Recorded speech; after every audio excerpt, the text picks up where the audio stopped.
Folks, welcome to Everything Pro Wrestling.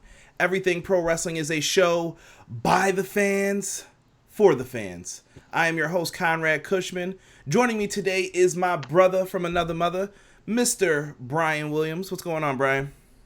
What up, Conrad? How you doing, brother? Hanging in there, man. Still dealing with this usual BS that we got going on right now. Yeah, brother, I feel you, man. This is the week that is really, this whole, self-isolation, quarantines really start to kind of fuck with me a little bit. So I'm glad, but you know what? I always look forward to these Tuesdays when me and you can get together. Give me something to look forward to. Damn right. And speaking of something to look forward to, something that I know everybody looks forward to every single week when we do these, here comes the intro, guys. Everything pro wrestling, they can never be you. Listen to the podcast here for the people. The best show that's here, so listen in. Let the knowledge begin. The opinion and the lesson. Yes, everyday pro wrestling. All right, guys. Hopefully you guys are digging that intro by my man Monteezy. He just had an album come out, Humble Beginnings. If you guys haven't checked that out, go on YouTube and check it out, man. He's got Leo Rush on it, Isaiah Swerve Scott. Actually, he's really dope at spitting. Big Swole's on there. It's a connection of NXT, AEW people. It's a really dope album, so make sure you guys check it out and give him some support. Bryan. Whoa, Isaiah. Shane Strickland, he spits? Oh, yeah, he spits fire, bro. Listen, I'm gonna give you guys a little sample piece. So I interviewed Monteezy a year ago, and this is right around the time he released it. My favorite song on the album is probably still Broke Boys. That's B-O-I-S. And Broke Boys just resonates with me, man, because as you can see, I'm not the richest man in the world. I live in a small house. That's it. I'm just trying to make it. But that song just hits home, man, when you don't have any money, when you got to take the bus, when you ain't got nothing good going on. It just hits home, man. And it gives you a reason to feel good.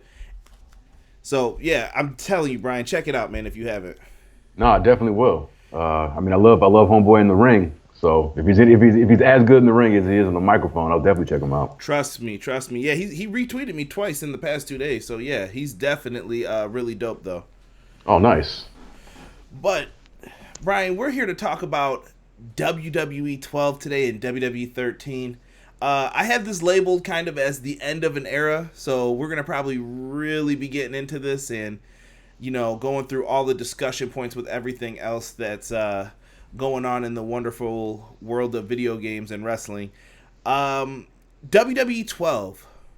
Yeah, I will say, though, before you get into 12, the end of the era, honestly, was more actually probably WWE 14, but 13 were definitely close enough to the end. Yeah. I mean, honestly, it starts with 12 even, so yeah. See, maybe I'm looking at it from a consumer standpoint, and I guess we'll get into that towards the end of this, so that'll be your piece to make you want to stay around. But WWE'12, Bryan, when I say that to you, a lot of the fans here are in love with the SmackDown versus Raw games. I actually had somebody just send me a picture of trophies, and it was like Yuke is kind of like the person getting the trophies, and it had all the SmackDown versus Raw games in front of it.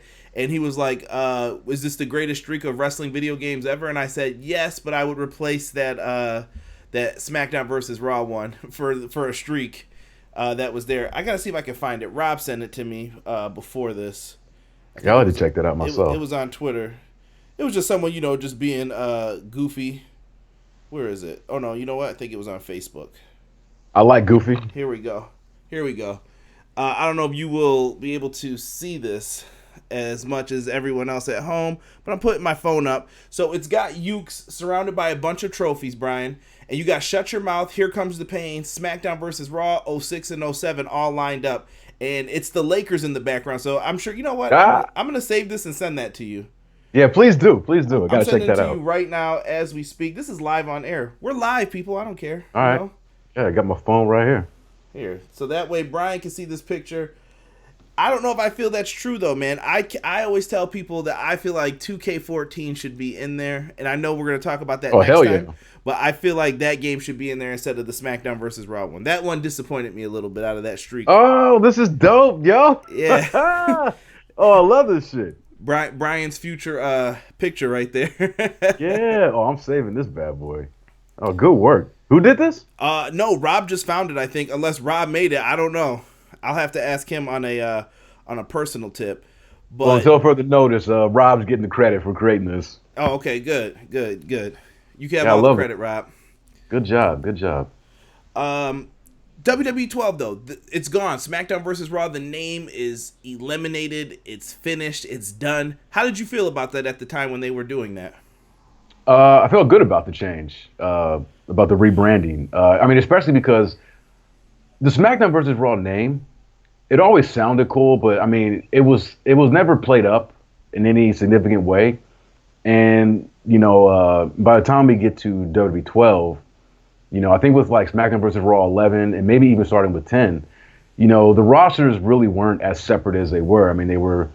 What was it? It was probably in 11 where they went and just did the what was it, the Raw Super Shows. Oh, bro, listen, I'm really about to burst the bubble. I was gonna let you talk first, but I'll burst it now. Let me tell a lot of people something. There's a lot of people who I saw making like SmackDown versus Raw video game design covers, like they need to bring this back like they used to have it. Changing the name of the game is not going to change anything if you still have the same BS behind it. Number one. Number two. The SmackDown versus Raw games, we were pleading, I think, by 10 to not have that as the name anymore. We're like, yo, just call it WWE whatever. We were just trying to keep it simple. I remember Marcus said he was pushing hard for like the name change a little bit, and it finally happens here. Yeah, no, I mean, exactly. It just, the name didn't fit. I mean, our games were, they encapsulated WWE, all of WWE, from the previous year. So, the whole SmackDown versus Raw name, like I said, as cool as it was when it started, and I still like the name, but it never factored into what we did year over year. So I think rebranding is calling it WWE, and the year was just a better descriptor for what it was that you were going to get. So I like the name change. I think when Corey presented it to us, the designers, I mean, we were all yeah, okay, yeah, about time, Yeah, now, how did you feel about the move to only PS3? Like, as a developer, you guys were producing that game for PS2 for a long time. And in my opinion, PS2 is one of the greatest, like, video game systems ever. So yeah. I understand a lot of people and why they're in love with it and why they think it's the greatest. But how does it help you as a developer or hurt you as far as making these games? So you only had PS3, Xbox 360, and Wii this time. Oh, is that right? Yeah. You guys cut them all out at this point. Oh wow, I'm glad you remembered that.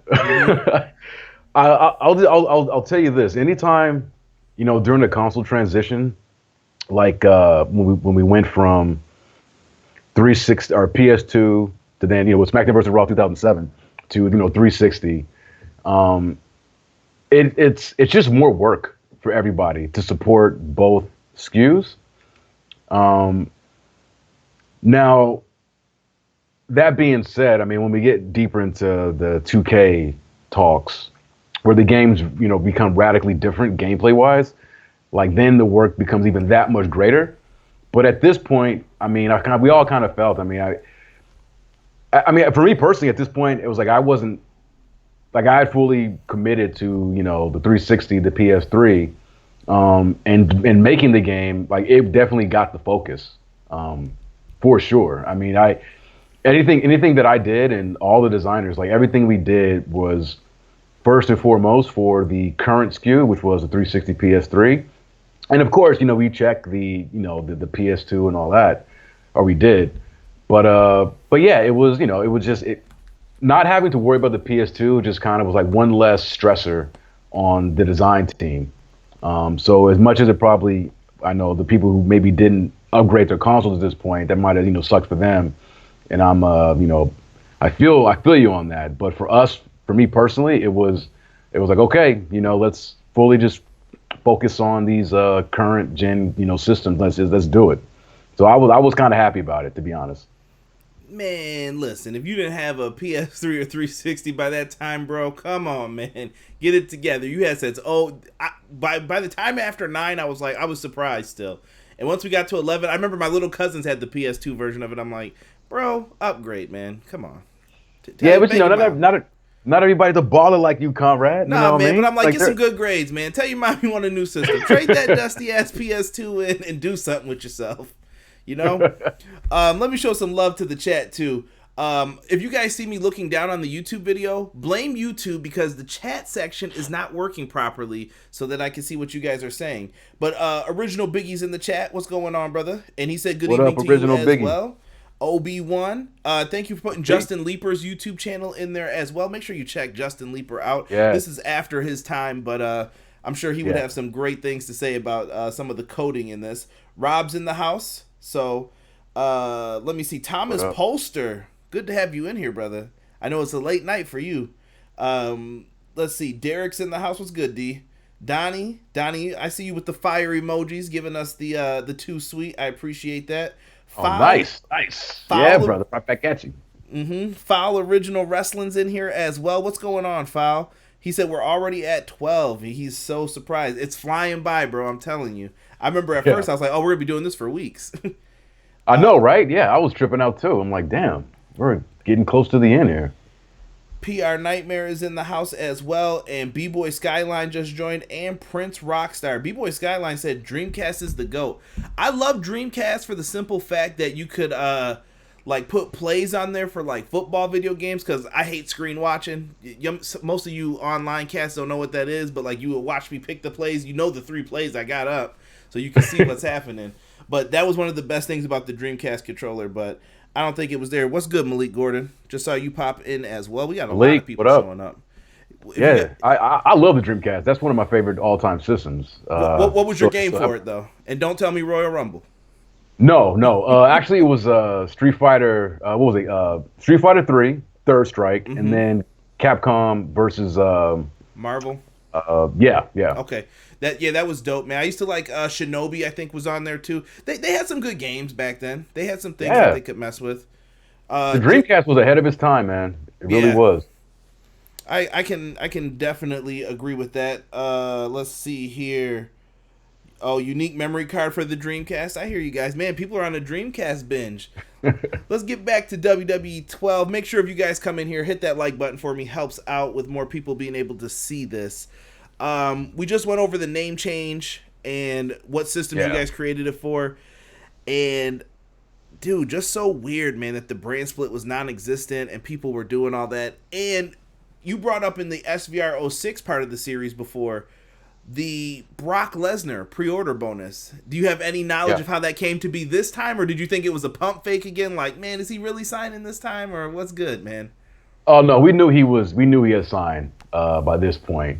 We knew that he had made his return to WWE. So, I mean, I'm a big Brock fan. So for me, it was just cool to have him back in the game. Because like I have he was such a beast, and Here Comes the Pain. You know what I mean? And it was just really cool that he came back and we were able to get him into the game this year, and he's been a part of every game since. So this was his return. Just like the Macho Man, has become a recurring legend in the game. So is now Brock. Brock Lesnar was amazing to finally have back, and he was in like his 03 form in this one too. So I just thought it was really cool to have him back. We all knew at the time, UFC, if you guys watch MMA as well, Brock Lesnar was suffering from diverticulitis. He wasn't going to be able to go anymore after he had lost the title, and I saw those last 2 fights where Brock went down kind of hard. I mean, I give him credit for going in there. He's a tough SOB. I wouldn't have did that, but Brock's still a beast, bro. I think he can still jack some. He's one of the few people in wrestling that I'm legitimately afraid of. Like, if I had to fight him, I'd be like, all right, let's do this. And I would probably say something super wild before I know I'm about to get beat down, because that's all I got. But it's going to be a hell of a payday, though. Exactly. Man. I love Brock Lesnar, man. Yeah, dude, he's one of my favorites. I don't understand a lot of the hate that he gets sometimes for his style in the ring, but Brock's an attraction, man. He makes you want to watch anything, and I think that was a smart pre-order bonus for you guys here. Bryan, let's talk gameplay here for the game. Yeah. Now, WWE'12, this Predator system, you can change transitions and moves. What happened? I think original Biggie had a question about this. He said Predator the physics system, Predator system. What happened, Bryan? Like, all right. So look, man, this whole Predator tech. I know that they use it to hype and sell the game. as someone who worked on these games up until this point and after, it was it's marketing verbiage, honestly. Like the Predator tech, honestly, it didn't affect anything that we did as designers.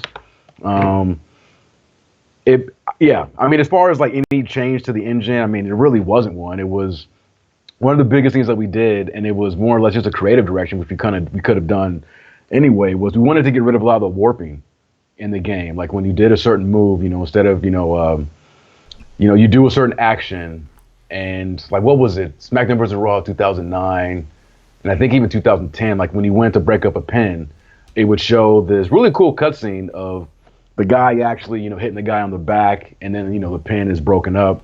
That was created by warping the characters into place. And I know that Corey was really big about trying to eliminate all those instances. And as far as like I'm concerned, like for me, that was like the biggest change from 11 to this, because the Predator tech. I mean, I remember when I was promoting this game, I would get asked about that, and I'm like, fuck all know, fuck if I know. I mean, it was still the same engine, It was just they made some changes to the engine, but it wasn't anything that, all that significant, if I'm being honest. And they just came up with this, cool marketing, verbiage to go along with the guy on the cover, which was Randy Orton. So tough. Yeah, man. I see the 2011 Best of Game Critics Award nominee and everything. I'm looking. I got the cover right here too. I saw you bust yours out, so I had to get mine out and take a look at it, man. The bigger, badder, better. You guys always came up with something like really cool to say and go through for that. The camera angles was another big thing with this one. You guys tried to really reflect WWE television again with the movement of the camera angles, and they kind of showed how a real match would play per se to the camera.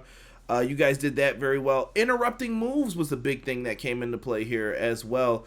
It's hard to think, man, that you could not interrupt moves before this. Like, I can't even imagine at this point. Yeah, so you're right, and that was another thing that we added. Being able to interrupt moves, and it is weird. As I've been going back, because like I'm so used to it now, but since we started this series and going back and playing 2006, 07. That was one of the first things that stood out to me when I was doing these multi-man matches, is just all the AI just waiting around for the sync move to finish because they couldn't do anything anyway. And that really stood out like a sore thumb. So it was definitely nice to, be able to finally have move interruptions. Sometimes it could be annoying, but I'd rather have that than just see the AI standing around as waiting for me to complete my move. It's like please, sir, I'll allow you to finish, and then I'll engage. It was like, this isn't wrestling. And you wanted to create those cool moments. Like, how many times did The Rock do the people's elbow, and then you saw like Shawn Michaels super kick him, or that's what you wanted to recreate when you were doing all that stuff. So exactly. I thought that was dope. A positive thing that I liked from this was limb targeting. Targeting came into play here, so I thought that was really, really dope. That was my baby. I designed that. I am the designer of limb targeting. This is something that I've been wanting to get in the game for years, up until 12 when I finally got the green light.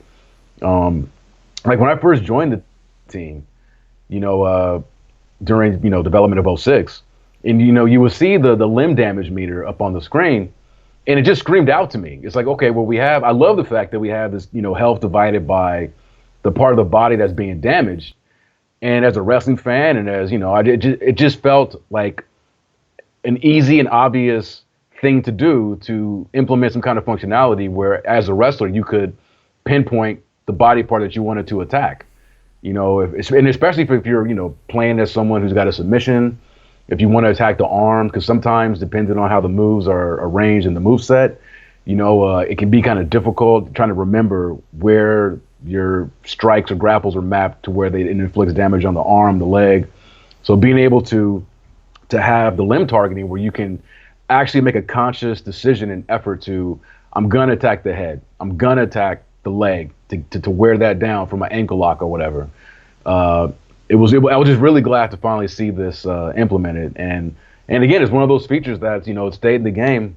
It's in the game since. I mean, I don't know what's going on after 20, but I think it was in 20. I haven't played 20, but I think it was still in there. Yeah, I think they kept it from what I've seen from other people playing it. Because I still have not yet even picked up the controller to remotely look at that at all. Yeah, I can't do it. Same.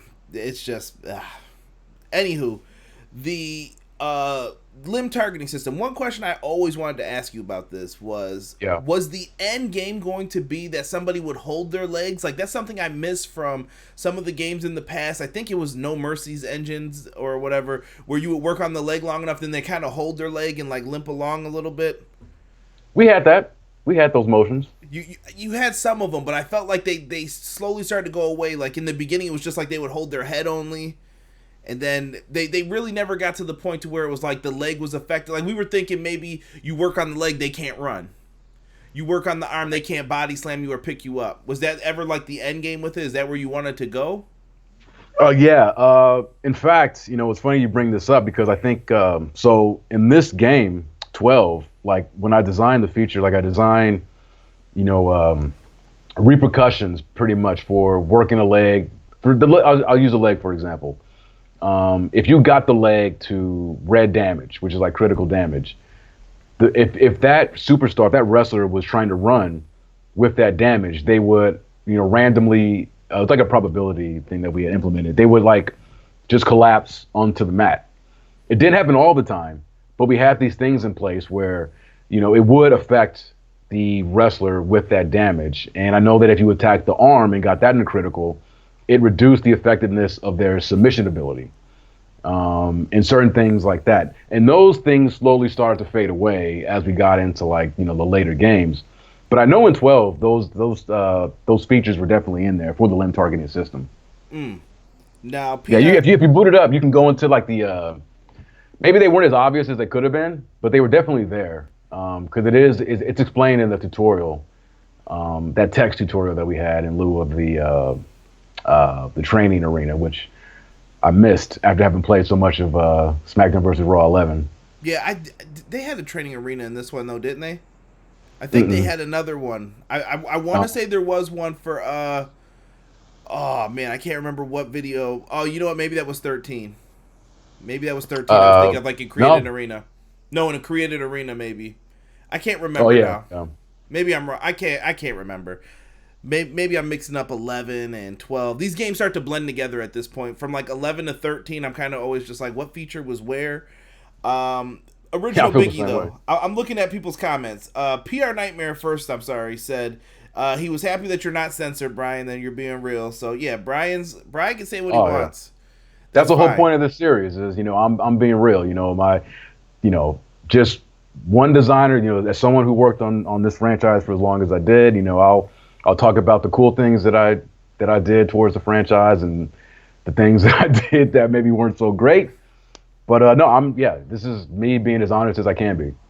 Yeah, and Derek's censored for a reason, so just remember that when you guys listen to the AEW Dynamite review. I always got to tell them, you got to pump your brakes on some of the stuff you say, D. You can't go out here tripping. Original Biggie said that he thinks that those changes you mentioned before, Bryan, hurt the physics system, like falling off ladders, weight collisions, and everything else when you guys made the change. And he said he's a big fan of the limb targeting. He said, imagine that physics system with SVR 11, plus imagine doing things like DDT on a steel chair. Yeah, I know. I get asked a lot, and I think we might even touched on it last week about why the physics engine that we had in SmackDown vs. Raw 2011, like why that wasn't carried over. And yeah, man, I still don't have a good answer for that. I know that for me, it's like, when we do a game, it's like, okay, we work all year towards one game. That game is done, whether there's DLC, supported, boom, boom, boom, and then it's on to the next. And a lot of times it's like, it's almost like, okay, well, that was that game. This is this game. There are just certain things that, you expect to be carried over. I don't remember being in any meeting where, any decision was made one way or the other about that. But it definitely, and at the same time, you're like, for me and the other designers, like we're in our own, we're doing our thing and working on our designs. while there's other, decisions being made above us. And maybe that was something that Corey decided upon, or, maybe it was something that the guys at Yuke's, thought that maybe it was so much work and da-da-da. It's like it'd be easier if we could just kind of scale back in order to get this other stuff done. I really don't know, but I actually did reach out to my boy Chihaya-san, who works, my coworker now at Yuke's, to ask him about that, to see if he has any memory of why we scaled back on the physics from 11. And he hasn't gotten back to me yet, but I'm sure I'll have an answer for next Tuesday show, so we can bring it up then. But no, it was definitely missed. And again, it's for me having playing these games again. Like I had to play 12 and 13 to gear up for this episode, but I can't tell you how much I just wanted to pop in 11 again and play another ladder TLC match, because that shit was fucking dope, man. And I wish I would have raised a red flag and just saying, look, people like this. But at the time, I don't know, it just didn't feel like we were getting the kind of positive feedback about that feature as, hindsight has kind of presented and shown, to me especially. So not a great answer for that, but no, yeah. It's what it is. And sometimes I think fans, even like myself, going back to like my ignorant days thinking back then, I would just think you guys would copy and paste the game over, and then you're just working like, okay, let's get these new models ready, let's get a new feature or two in. Like, that's how you think it works, but it's not anything like that at all. No, but honestly though, it should work that way to a certain degree. But I know with this project, it did not. And that is one of those things that really did come to bite us in the ass, and that is more than likely due to the fact of the engine that we had been working on was an old one, and we never really had the time to make any drastic improvements to the engine. I mean, because honestly, people always say, it's like, oh man, you guys could just take a couple years off, a year off to kind of really, take your time with the game. Like, in doing that, you can then create a brand new engine where you can account for a lot of these things that were problematic for us, because it wasn't as easy as just like, okay, well, here's 11 and now we're doing 12. So yeah, we can just basically piggyback off it. The way that the engine was constructed, it just wasn't that easy. And there was a lot of work that had to be done to port all that brand new stuff into the next year's game. Because there are always brand new things that you have to account for, like small things even, whether it's a new lighting system for entrances, updates to the models. Like, there are all these things that you then have to account for that just adds to the cost of bringing in all these other features. And like I said, that was what we were dealing with. But, this is also one of those things that, internally at Yuke's, that as we're hopefully gearing up for our next project, these are all of the lessons that we're learning, that we learned from working on the WWE franchise, that we're taking into this, our next endeavor, so that it won't be the same sort of situation. And Bryan, I think that's wonderful that you brought that up, and this is actually a really good conversation for today's day and age problems in the wrestling games. I see so many people unsure of what's happening, but there's one thing that I constantly heard from all the big YouTubers, from Smack Talks to anybody else involved in this game, that they need to take a year off. Like, they bit off more than they could chew. They thought they could do what you guys did before at Yuke. It's harder than it looks, right, bro? Have fun with it. And I think that they just bit off more than they could chew when it comes to it. Yeah, and on the next episode, when we talk about WWE'15, I definitely have some parallels that I'd like to mention about that, where it's like, but yeah, that'll be for next week's episode. But yeah, no, you're right. Time off definitely is something that just would have just been such a blessing for us, and it sounds like it would have been even a bigger blessing for Visual Concepts. But they had to do a job. They were given the time to do it, and I'm sure they did. They did what they could, Right. But yeah, I agree with that. I gotta get back to some of these comments here. Rob said, holding her leg like Greg Jennings when he put his team on the back. I don't know if you've ever seen that YouTube video with the where the Madden player holds his leg. Cross the plane, boss. Yeah, I see that. With Gumby. Yeah. I got you, Rob, for trying to be funny. He sometimes if you see me laughing, it's because of the comments in the chat. PR actually has my next point up, so I had to give him props for this. He said that he loved the limb targeting. we start with the positive, but now we got to get to the breaking point submission system. This was buns, is what I have in my notes. This system was trash, bro. I don't know why you guys went to this. Maybe it was to be simplistic, but any thoughts on the submission system? I do, yeah. It's not what I wanted. I actually was fighting for something different, because when the design, so Yuke put the design together, and I provided feedback. Corey got involved. He provided feedback. My biggest thing was that, so one of the biggest things that we added was the ability to crawl, right? Mm-hmm. So if you're in a submission, you can crawl towards the ropes to try to get a rope break. I was glad that was in there, but I was pushing back against the button mashing, because my whole thing was, if we're trying to, market and say that we have a new, submission system, this really isn't it, outside of being able to crawl towards the ropes. I mean, we're just going back to what we had before. And, I was really trying to, not pressure, but I was championing just something different, trying to think outside the box, especially when it came to the crawling. Like, for me, I wanted to have a situation where you basically choose to either crawl or to try to struggle free. But it was one of those things, like a strategic thing you had to do in the moment, where it's like, okay, I'm in this submission. How close am I to the ropes versus can I make it to the ropes if I choose to crawl versus, rather try to break free? I wanted those two options to be separate. And I also wanted the ability that if you were crawling, that as you're playing that mini game, if you fail at it, the attacker could then pull your ass back to the center of the ring. You know what I mean? And these are things that I had put forward, and I ultimately got vetoed because it was, again, due to cost, due to, well, we just got to get this done. It's something that the fans know, and it was like, we'll just group it all together. We'll do the button mashing. If people want to crawl, they can just move the left stick, and that's the simplest way to do it. And I was like, all right, it's simple, but it's not going to be what the fans want. It wasn't what I wanted, because for me, it's like, this isn't new. I mean, you put a new meter up there based off that pay-per-view they had, but the functionality-wise, it's the same old thing. And I'm always trying to, or I strive to, I don't always hit it, but as a designer, especially when it comes to wrestling games, because like there's so many tried and true gameplay mechanics. Like for kicking out of pins, it's mashing the buttons. That's why I know some people don't like it, but that's why I liked our kick out meter. Submissions, going back to button mashing after we had the analog stuff, which again wasn't the greatest, but at least we were trying to do something different. And I didn't feel that going back to the tried and true was gonna, excite anybody, because it didn't excite me.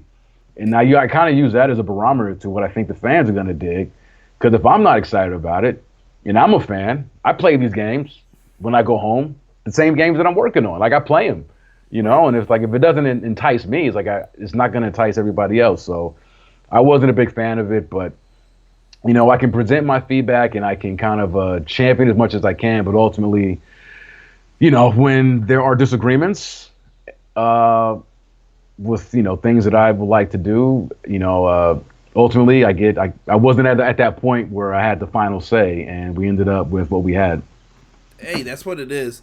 Original Biggie had a question too about the crawling, because he misses the grabbing of the ropes. Even we lost that feature. It was just when you got close to the ropes, rope break, and honestly, we never saw it return.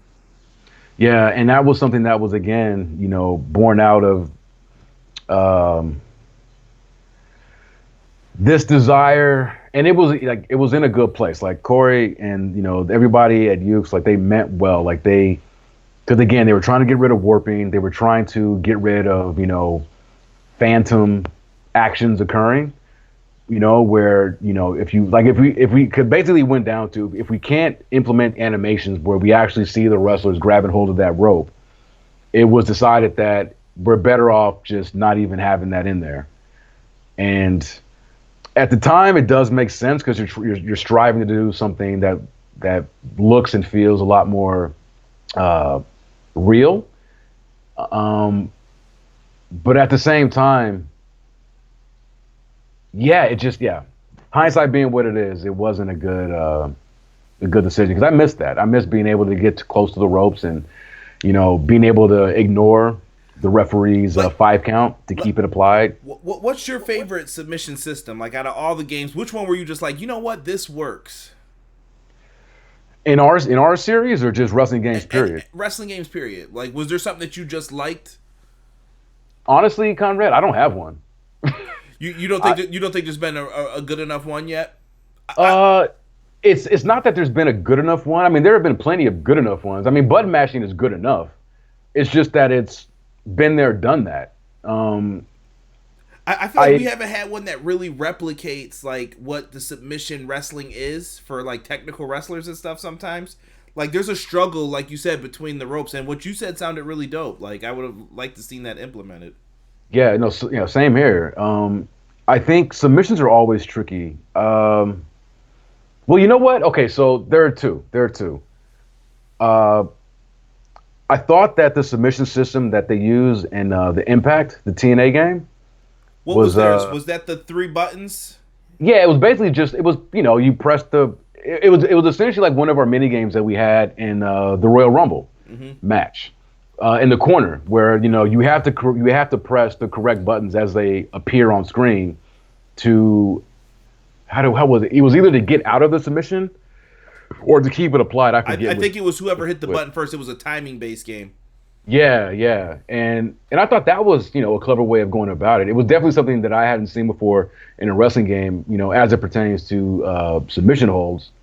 I know that a lot of people don't like the submission system in the more recent 2K games with the little circular thing. I actually enjoyed that system. Not when it was first introduced, but I think that in 2K19, and I'm not saying this just because it was the last game we did, but I think that the tuning that we did in 2K19 kind of had that system where I actually felt that struggle. Because the mini game, I don't know, it was something. It was similar to what we had with the UFC game that we did. It was a similar submission system that Yuke did for UFC. Yeah, the cat and mouse, I call it. The cat and mouse, yeah, and I actually enjoyed that because I felt that it was a cat and mouse where, and for me it lasted long enough where if I'm the attacker or the defender, I had enough time to either tap the son bitch out or free myself. And again, I think, like I said, the first time we implemented it, I didn't think the tuning was good. But I think by 19, we had it in a place where I actually enjoyed playing that mini game. But it's still not anything that I think is, I don't think it's great. But I thought it was good. Yeah. But yeah, submissions are always tricky. Yeah, I was a fan of the Here Comes the Pain, I think it was, to where like the weaker ones had the like the tap that was like ridiculously hard to get to if you really wanted to try and tap someone with like an arm bar or a headlock, but then you had your submission ones where that struggle felt real sometimes, but that was a button mash too, so But they had two, but you're right though, they had two. Here Comes the Pain, it was submission type A, which was the straight up button mashing, and then submission type B, which is where you had this meter and there was like a ball going back and forth. Escape and reverse. Yeah, that was pretty cool. But that made it dangerous though when you locked on a sleeper. If somebody got the reverse, I've had it happen where it was like, oh damn, I messed up. I'm in the sleeper now. I got to get out. And if you're trash at it, you're gonna lose. So, I like that one too. Yeah, I like that. Yeah, so there's lots of different ways. Like I'm with you. I think we just haven't found the right one yet. We found some good things that work, but how can we implement them? And I'm sure that's something that you'll be thinking about with your future title that you're working on. Oh yeah. Now B, comebacks. Yo. I love these. Yeah. I love these. I think that this added a lot to the game for people like Randy Orton. Look, we all know the BS when it's coming when we're watching wrestling, right, folks? Oh, the shoulder blocks. Even when I see it now, I just go do do do do. Shoulder tackle 1, do do do do. Shoulder tackle 2. Stand up, throw the wrist, boop, pick me up, slam down. It's 5 knuckle shuffle time. Boop boop boop. He goes off the ropes. It works. We get it. Yeah. It's just a comeback that's part of wrestling. I love Randy Orton's with the power slam. Like, that was really dope, and it sets you up for a signature, and it helped the match flow, in my opinion. You hit the comeback, now I'm feeling hyped. I got my signature. Eat this DDT off the ropes, and now it's time for the RKO, and you guys could set up all of that with it. I thought the comebacks were really good, man, and you had one-time use. This is what I liked about this, too. It wasn't spammed. It was just one time you got to pull this off, so you better pull it off at the right moment. I like when games add that strategy to it. I don't want it to be where you could just go in there. I mean, if you want the option to do like infinite finishers or comebacks, give them the option to, but when you're playing your buddy and it's like, okay, let's see who's really better here, that's what I want to feel in the middle of the match. But I thought these were great. Was this your idea, or did someone else come up with this? Yeah, so the comebacks were something that... So basically... The designers at Yuke's sent us their original design for this feature. They're like, oh, we're going to have this in the game, da-da-da. And again, as someone who was, in charge of gameplay, I read their design, I reviewed it. So they came up with the original idea, and then the feedback that I provided ended up basically being the comebacks that we have in the game to this day. I was the one that... Because they like Yuke's, like they knew what they wanted to do, and I saw this and I'm like, okay, I see what you guys are saying. This is that momentum shift that occurs in a match, like a comeback. I get it, but they hadn't factored in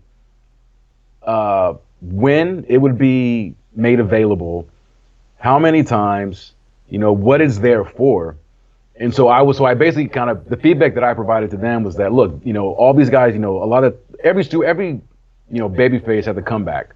Like you mentioned, Cena's, Orton's, Daniel Bryan's. And I was one that basically instituted the fact that, like, we have to tailor this based off of that wrestler's damage. So the comeback only becomes active if that wrestler is getting beat to shit. They're, losing the match. They don't have a signature. They don't have a finisher. Like, they're at basically the end game for them. That's when the comeback would become active. And that's when they could use it to, if they completed that, that quick time event, get back into the game, get into position at the end of the comeback to have their signature, and then followed by their finisher to, kind of, like I said, have that momentum shift. And I'm like you, like I said, look, this can only happen once per match. The player should not be able to perform a comeback if they are in a signature state or if they have a finisher icon. Like, they need to be in complete, the throes of defeat. That's when the comeback becomes active, and that's when they can use it, and they get one chance to try this to get back into the match. So it was Yuke's that came up with the idea, and then me working with them to finalize, the innards of how the system would work. Now, Bryan, leading up from that, another sweet thing. So I mentioned Randy Orton. You go through the comeback, boom, boom, boom. You hit everything. DDT. You're about to set up for the RKO. We get introduced to these. I'm gonna call them the wake up taunts. I can't remember if that's what the name were. That is. Okay, so you get the wake up taunts, and to me, this was one of the blessings and curses in the game for someone who used to run an E-Fed. So here, do you know why? The count out's like, all right, bro. So you waited till I got to 8, and then you hit me with a wake up taunt while you were in the ring, and people, we used to just have rules against that. Like, dude, don't do that. Come on. Oh shit. Okay, yeah. Yeah. So that little things that sometimes don't get thought about with it, and I was just like, oh, these are horrible. Or when people would do the stall, we would call it the hold the button, and it's like, are you gonna do the move or no, bro? What do you? Nah. I got you. All right, good. You didn't see that coming, did you? So these were great, but I thought, once again, this added another layer to the authenticity of, I felt like I was playing with the Randy Orton model, because this dude could do all of his signature taunts. He had all of his moves. The snap suplex looked like his. John Cena had all the moves that he had that would set up things. He had the wake up taunt when he would sit there and wait for you to get up. And I was just like, dude, this is perfect for what wrestling games need. And I really thought it was dope. Yeah, I liked it too. This was this idea came from Yuke's, the designers over there. My boy Yamamori-san. He came up with this idea, and yeah, you're right. I thought it was a game changer in a lot of ways. And I really enjoyed the first implementation of it. because you could only do it if you had a finisher in your possession. And even then, if you use it with a finisher, like if you didn't follow it up with that finishing move, your finisher would disappear. You'd lose it. I liked having that kind of that risk versus reward towards it. And it's cool in the game now. Like we kind of went away from that, where it just became a thing where if you just press the up D-pad, you could do it in any situation. But I don't know. For me, the feature just carried more weight in its original design. Same. I liked it much better how they originally implemented it. For controls, you guys went back to face buttons. I thought that was a nice change. I think a lot of the fan base was asking for that back then. I just thought it was the right move, man. I think it's just easier to show someone how to play versus the analog stick where you're like, well, you got to turn it just a little bit to the right, but not all the way. What? You're like, yeah, you got to go up and slant it up. I never like trying to show people directions on analog sticks. Like, my brother tries to explain games to me, and it's the worst thing ever. He's like, half rotate your analog stick this way. I'm like, bro, keep it simple, bro. Like, what do you mean? Yeah. Like, show me. He's like, I can't. Yeah. This was a thing that I went to Corey with, just kind of letting them know, it's like, hey man, it's probably time if we just go back to a more traditional control scheme.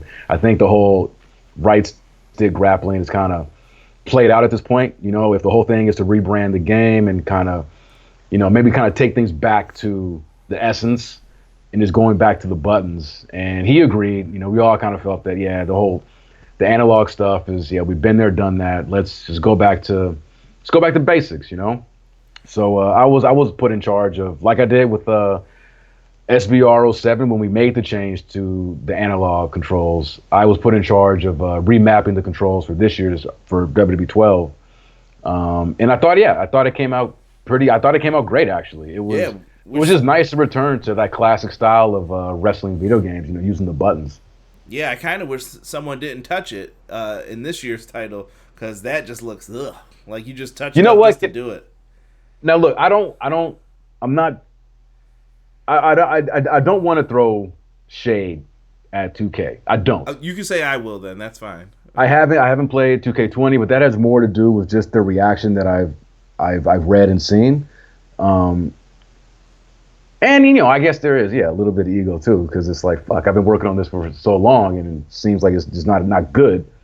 But when I found out they changed the controls, I was very intrigued when I first found that out, and I watched, I think it was Tony Pizza Guy, or maybe it was Dink Ops, and one of those guys did a video on it, and I think it was Chris Dinker, and I'm watching this video and he's saying like how he was at that event, and it's like, oh, they wanted to change the controls to get to make things more simplified, and I'm like, okay, because that was the whole thing we did for 12, was to try to go back to basics. And as he's explaining the control change to me, I'm sitting there and I'm just like, this doesn't sound simple to me. No, dude, listen, they just moved buttons and made it worse. Yeah, I couldn't understand that change. I mean, and it's not just because I'm the one that kind of, was in charge of the controls, but if you're saying that things are going to be simplified, for me, it was just a strange thing to try to do, where it was, I don't know, it felt unnecessary. Especially in the sense that I'm sure that everybody who was working on that game knew that things weren't, they were having difficulties, and I think they made it more hard on themselves, making a change that ultimately I don't think was something that, again, fans were, really clamoring for. And I'm not even saying that the original controls were great or anything. But if you're not going to make them better than what came before, for me, that was just one of those decisions where I was so perplexed by that. I felt like honestly they needed to just have something to say that they did. Not trying to be funny. It was just like, you would have just said, well, there's not enough features in this. Like, what have you guys been working on? Like, at first I believed the hype a little bit into it. I was like, oh, okay, this looks like it might be good. Cool. And then all of a sudden, once I started hearing about the features, I was like, where are the features? Like, what's new? And then new control scheme, simplified controls, and I'm like, okay. I was just like you. I was with it. Then all of a sudden, once Dank Ops and them told the stories, they basically confirmed like, yeah, don't buy this. Like, I was like, yeah, I had my guard was up already. And I'm like, I'm gonna trust these guys and their opinion, and they just ruined it for me for that. Yeah, I mean, I can't even front. I mean, one of the things on the back of this box was, we touted the, smoother, simpler controls and gameplay. So we did the same thing. The thing for me is that, and we'll get into this when we start talking about like Attitude Era and like, stuff like that. There are certain things that as a gamer and as a designer, I can kind of tell that, okay, whoever was in charge of this, they were making these decisions, but they weren't playing, the changes. They weren't like they might have thought about in their head how these things would play out. But as someone who designed control changes, like I was constantly playing the game and, testing out the button mappings and all that. And as someone who plays games, I mean, it's easy to figure out, okay, well, doing this is not easy and doing this doesn't feel right or natural. And you change and you pivot. And it's one of those things from like, I don't know if anybody, maybe they were so under the gun where they made these changes and they just didn't have time to really spot check it. But that would have instantly been a red flag. Because like anytime when we work with you with the control changes, like we do a thing, they send us a build, we spend time playing it, we get people's feedback, how does it feel? Like are there any, issues, feedback on how things are mapped? And you kind of go from there, because I mean, how many times have anybody played a game where you're just like, why is the controls like this? Like this is so unintuitive. Like, listen, I just read Biggie's comment and it made me sad. He said it's bad. What is more upsetting is they didn't have an option to return back except for on the PC. Like you couldn't revert the controls back. Like it hurt the dude's soul, to even play that game. So let's stick on this though. Let's get back to 12. Moves. Last thing I have written down here for gameplay, this is a small thing. Moves happen where they happen. So there's no more people's elbow where you get put in the middle of the ring, because that used to hurt my soul when someone would hit the rock bottom by the ropes. I'm like, pen me, bro. They're like, oh, no, not yet. Yeah. And then they put me in the middle, and I'm like, oh, dirty. Like, they got me, man. And then there was no hope for me but to eat the pinfall. But I thought that was a nice minor improvement that you guys added that in. Yeah, and this goes back to what I mentioned earlier about, Corey's edict about eliminating warping. Because that's a good example. Like, previous to this game, like if you did the people's elbow or any move that resulted in, in the wrestler running the ropes or anything like that, it would warp you into position so the move could trigger, successfully. And this was a year where we're like, okay, no more warping. Like if you do a move, we just have to account for where the defender and the attacker are when the move is triggered. And if that means that the Rock can only bounce off of one side of the ropes, and so be it, he'll do that instead of trying to bounce off of two to do the whole thing. So yeah, that was something that was a big change that we made in this game versus gameplay wise versus all the other years iterations. And funny enough, this is just a little like internally, moves like the rock bottom or any move in the game where you trigger a move or a strong strike and the wrestler hits the ropes, comes back.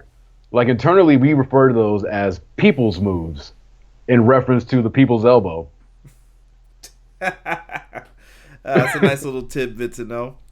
So you have to account for all that. Like, it's like, okay, well, if a people's move is triggered, and it's interrupted, how do we account for that? So yeah, people's moves is just a thing that we still use it now when we talk about stuff internally. People's moves. Now, Bryan, this roster had a lot of firsts with people coming up and everything else with this. Daniel Bryan! Well, I want to play a game with you. I'm going to mention somebody's name, and I kind of just want you to give me your thoughts on the person when I just mention the name. We'll just go through a few people on the roster. All right. Some will be DLC, some will not. Daniel Bryan, first and foremost. I'm sorry. What am I supposed to say? Just a one-word response, or you can give a quick little blurb or a one-word response about the person. My all-time favorite wrestler, and finally, we were able to get him into the game. I was a very happy man. The American Dragon was badass. Alex Riley. Yeah, he's in the game. That was horrible. Well, no, just the way you said it was like, yeah, he's in. But when I booted the game up, I had forgotten that he was in. I'm like, oh shit, yeah. Alex Riley. The most overused Caw theme probably for this year's game. That theme was sweet that he had, though. I'm not gonna lie. The say it to my face. Was this? I think this was the first. Was this the first and only game he was in? I don't remember if he was in next year's. Yeah, I didn't see him in 13, but I didn't unlock everybody. But yeah, it was good to have. It's always good to have, a new face. Yeah. And I thought he had a lot of potential. Sin Cara. Another guy that another new face. I was a fan of Sin Cara, the original guy. Just having seen his work, in Mexico, it was fun mocapping his entrance. Thank you, Sanjay Dutt. No thank you for those doo-doo ass light entrances too. Whoever put those in, bad. Stop giving people entrances and make them wrestle matches under certain lighting. I hate that so much. Oh, that's right. He had the blue light. Yes, I was gonna say something when you were talking about like changing the lighting. I'm like, oh, so it's Sin Cara's fault. Why the physics system wasn't in? Yeah. Husky Harris. Yeah. The Bray Wyatt made it, not Bray Wyatt, but Husky. Yeah, it was again good to have him in the game. I liked Husky. I hated that name for him. I didn't like it either. But his talent was evident the moment that I saw him on NXT. So yeah, it's always good to have any year we can make a game and have a roster of new faces is a good year. Yeah, thank goodness he took on that Red State persona with the Bray Wyatt. Like, way better. Yeah. Heath Slater. My man, Handsome Heath. Is that a nickname? That was his name in FCW when I first met him. Because he did mocap for us, and Heath's a friend. He's a friend. He's a good dude. I saw him last year at my Gold's Gym. Funny enough, it was the WWE was in town for. I'm not sure if it was a pay-per-view, but they were in town for some show at Staples Center. And him and Rhino and Jinder and Drew McIntyre, all these, the wrestlers were at the gym. Chris Masters, like I said, who goes there, they were all there working out. And it had been years since I had seen Heath. And I wasn't I recognized all these guys. I don't think everybody else in the gym knew who these guys were. And I'm going to the treadmill, and I'm on the treadmill actually. And we happened to, to lock eyes. And I did the head nod, and he was like, oh, what's up? So I got off, and I said what's up to him and everything. No, Heath is a great guy, and it was really cool to have him in the game. Make sure you support Heath Slater with that I Got Fired shirt. That's probably my favorite one out of everybody who's been gone. Instead of the I Got Kids, I Got Fired. So he's gonna make his money. I'm actually interested to see what he does if he goes anywhere else. I just want to see what he can really do, man. I feel like he never got the opportunity to really shine. No, he didn't, and a lot of people in WWE don't get that opportunity. But he's a hell of a fucking wrestler, man. Mm-hmm. He's a great promo. He can work. I'm excited to see what he does too. Yeah, I've heard that offline from a lot of people actually. Yeah. Jim Ross. How did JR get into this game? Like, what made somebody say, let's put Jim Ross in? I felt like you guys were like vibing off No Mercy a little bit here with like, let's put some announcers in. Who cares? Screw it. Wait, he's playable, right? Mm-hmm. He was DLC. Yeah. DLC. Okay, so this was. Damn, okay. In 12 or 13? 12. In 12, oh. Yeah, you guys had some weird DLC packs for this. Yeah, so your first pack was the WrestleMania pack. You had Shawn Michaels, Jerry Lawler, Jim Ross, Michael Cole, LOD in their alternate attires, Edge and Christian in their alternate attires. Michael Cole. This was the year that he wrestled Lawler at that WrestleMania, right? Yes. Or it was after that. Yeah. Okay, that's why he's in there.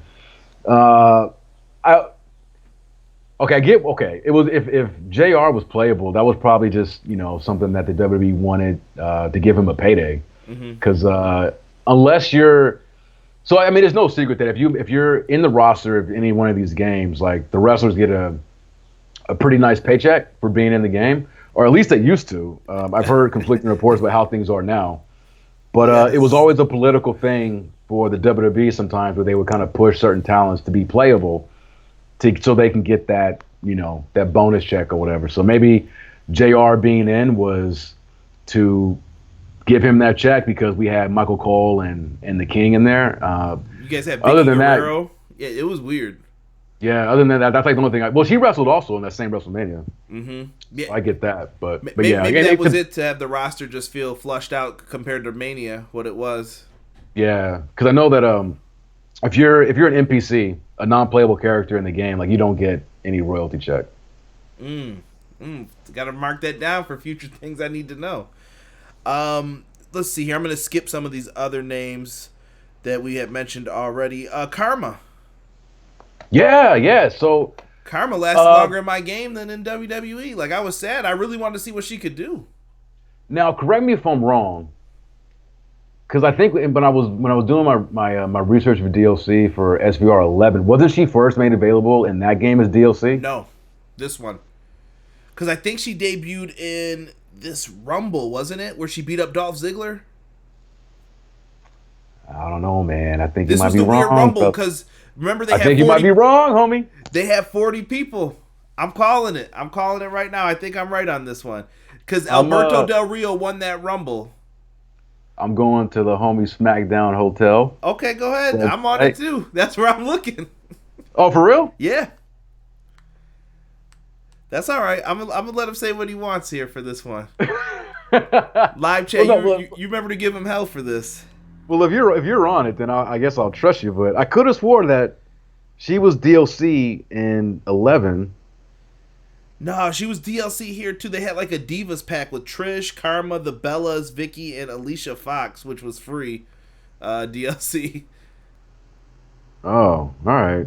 Well, you guys were experimenting with this one because Karma really didn't get any shine at any points though. Like she came in, she did some stuff in the Rumbles, then she did the angle where she cried and left, and it was just like, what is going on with her? And then she was gone.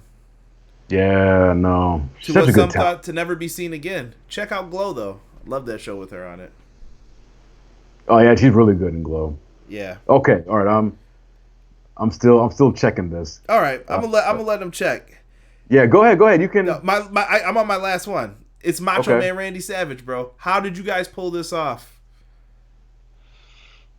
We finally, just whittled down WWE, and as much as they didn't want him in the game for so many years, I think at the end of the day, and this points to the strength of our marketing at the time and the people that were in place, and they're still there.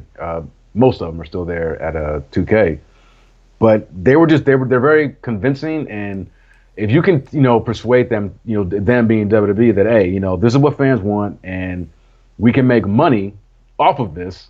If you can kind of make that case to them, they will be more apt to allow some of these guys that they ordinarily or previously wouldn't want in the game. Money talks. You know what I mean? Yeah. And I think it was just us. Just talking them down. I think also when it comes to that, I think him being an All-Stars really helped a lot too. Right. Okay. Well, there you go. That's it. That's where he started. I remember Tank did an interview with him. So when you guys used to do these videos back in the day, I guess I could transition into this part too. You guys used to do like the developer videos, I think it was called, something like that, with Tank and Marcus. And they'd sit down with. I don't know if you were in any of them. I was really digging through some old school people's files to find these, and I think I did one with Tank and with Aubrey. Hold on one second. I'm gonna turn my light on real quick. Give me 1 sec. No, that's fine. While he turns the light on, but they had like a developer series where the community manager would sit down with someone like Corey Ledesma and go through parts of the game. And I used to like look forward to that every week when the game was getting closer to coming out. So I thought that was a really nice touch for the developers to add that in, as far as to just show themselves and like what's their thought process on features. I don't know. I just like the inside look at what they were doing with that. I saw one with Tank and Corey, and I ended up watching. I know one of my questions was featured on it too, way back in the day. Like they would let you ask questions and everything else. So it was. Yeah, those were fun. It was good stuff, man. Yeah, I did one with Tank and with Aubrey. I did one with Aubrey for 13. And 14. We did the roster reveal. I remember that. Oh yeah. But yeah, those are always fun. I love answering. I got thoughts on that too when we get to it. Yeah. Yeah, that was some good stuff though. But I love those videos, by the way. So if you ever like need content, they're like, well, what could we do if you ever get asked by marketing? those types of videos go a long way with me. Yeah. And it looks like you're right about karma. So live chat, you know what to do. Yeah, looks like you're right. Arena, I think some people were already agreeing with me a little bit too. MTO just asked about Brock Lesnar. MTO, if you rewind it back, we did answer that earlier on in the video. So make sure you just go back and check it out. It's one of the first things I think we talk about in this video with Brock Lesnar. Arena sound and music. You guys went to like this arena sound for the music. What did you think of that? Did you like that, Bryan, or did you think it was kind of It's like a 50-50 like mixed response. You know what I mean? Do you want it to sound like the arena when the guy's coming out? Or do you want like the clear music so you could like feel it? Well, the whole thing was just trying to make the game, feel as authentic to programming as possible. So I mean, I guess. Do you have a preference, or it doesn't matter? Nah, I really don't. Like when it comes to music and all that kind of stuff, like I'm more concerned about sound effects and commentary than anything else. Don't say that. Don't. No, man, I've never been happy with our sound effects or our commentary. Those are always the things that I kind of focus on more than the music of the entrance themes and all that kind of stuff. But I thought the sound effects were on some years and off some years. Like I thought it could be better, but I never had an issue with how the sounds always sounded. But the commentary, bro, that's a whole. We could make a video about that. I don't know what would happen with that. I think that comes down to not enough time, though. No. Is it? No. It's not about time. Is it effort? It's not about time.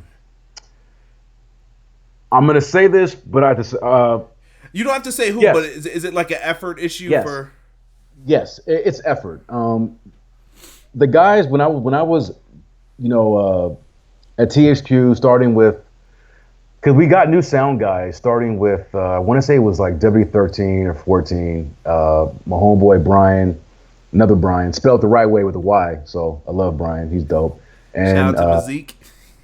Yeah. And, Sean. Like we had really good people working on audio. So I'm not going to say that their effort wasn't there.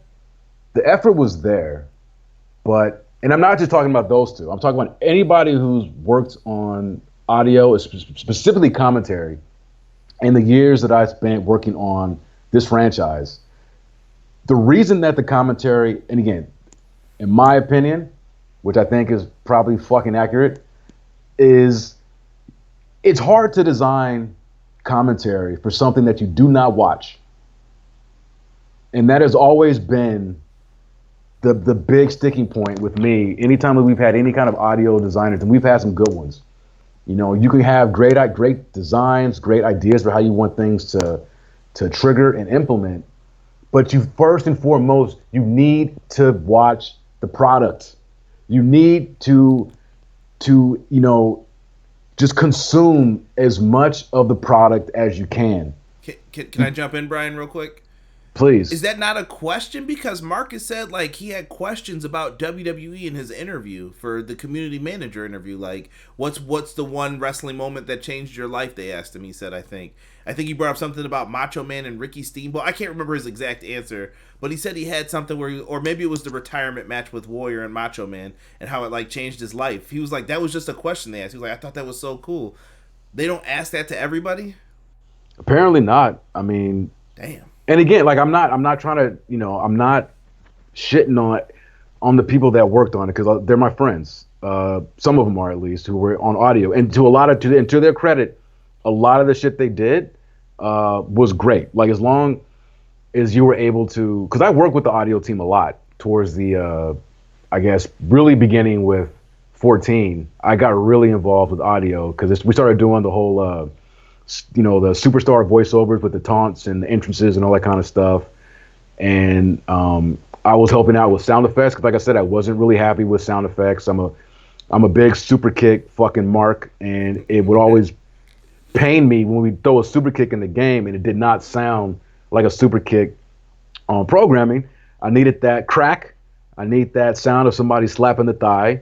So I pushed to get that in there, but it was like I had to I had to kind of insert myself into so much of it because I was such a fan and am such a fan. Where it's like, okay, so this has to sound like this. These commentary arguments need to trigger at this time, and I was more than happy to help. Because like I said, that was important to me. But at the same time, like, this isn't my main focus. My main focus is over here, like, gameplay, create modes, and all this other stuff that I'm doing. So it's like, when I have time, you have questions, of course, I'm going to give you my time. But at the end of the day, I mean, you have to know the product that you're designing for, And I know that, my guys who were working on it, like, they didn't hate wrestling, but they also, I mean, they weren't fans. They weren't watching, Raw and SmackDown weekly. They would watch whatever I put in front of them as like reference. But it's the same thing where it's like, how you could be the best audio designer in the world, but if you get hired to do an NBA game or an MLB game, the commentary, and you don't watch it, I mean, you're basically designing blind. Like, how are you going? Yeah. So that honestly is the biggest reason that the commentary has been the mess that it's kind of been. It's just, unless you just have to know the product. And it's always been my thing where it's like, there's so much of it where it's like, we're not at a loss for WWE product, back then and right now. And especially once the network became active. I remember giving my account information because I signed up for the network the day that it launched. And I gave all the guys on the audio team access to my account so they could go on, just check out whatever the hell that they needed to for reference. But that's really it. I mean, it's not the fact that it was a year's time. It's just, they did the best that they could do, not being fans. But for me, I look at how talented they are. And it's like, had they spent more time just really kind of engorging the product and really kind of getting a sense of how matches are called, whether based on their spot on the card, their hierarchy within, any, like, the men's, the women's division, tag team division, where, you could have, I just think it would have been a better overall, implementation of the system. But Brian, I think you woke up a couple people in the live chat. They're kind of ranting about it too now, saying the same thing, like that's terrible. But it's what it was. We can't go back and change it now. But that's something that I think. Yeah, sorry for that rant. No, dude. That's good, man. Yeah, this game we had backstage brawls. Meh. So I'm just gonna. Can we just leave it at that? Meh. Yeah. No. Yeah, it could have been better for what we wanted. Okay, my story for you that I told you I was gonna tell you guys from last week. Community creations, bro. I like this community creations for the feature page. I don't know if you remember that. That was probably bad news too, though. I know that might have been a Marcus idea. I think I can't remember. To where remember the top download would be featured at the bottom, like it'd be the top 3, and I'll never forget we would always see stuff like AJ Styles, and I'm like, bro, this is not good. This is not good for the game. Abyss number 2 this week, and then it'd be like whoever wasn't in the game from WWE. I just remember seeing those, and I was like, man, that's probably not wise, and it was instantly removed next year. But with the downloads, do you remember that this game in the beginning you could not download people? Because of how like overactive the servers were in the beginning. Live chat, for real? Live chat, yeah, someone helped me out. We couldn't download people because the servers were overactive. Like, so it would fill up and then the bar would stop right at the end and then it would just like crash. You were like, oh, come on. So, damn. So at this time I had a job. I was working early as F in the morning. Like, roosters aren't even up yet, bro.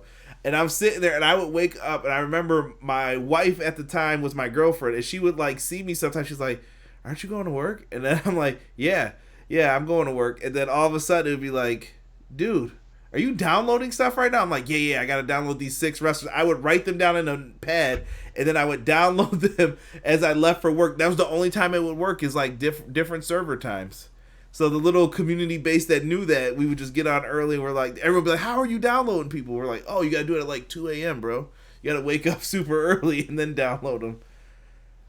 Hurt my damn, soul. no, I mean, I was not aware of that. The struggle was real, man. So don't say I never grinded for WWE'12. I remember seeing Randy Orton and hearing that. Remember the background music, the doom doom doom doom doom doom doom doom at the menu screen, bro. I know that shit. Yeah. So I know I'm not wrong about that.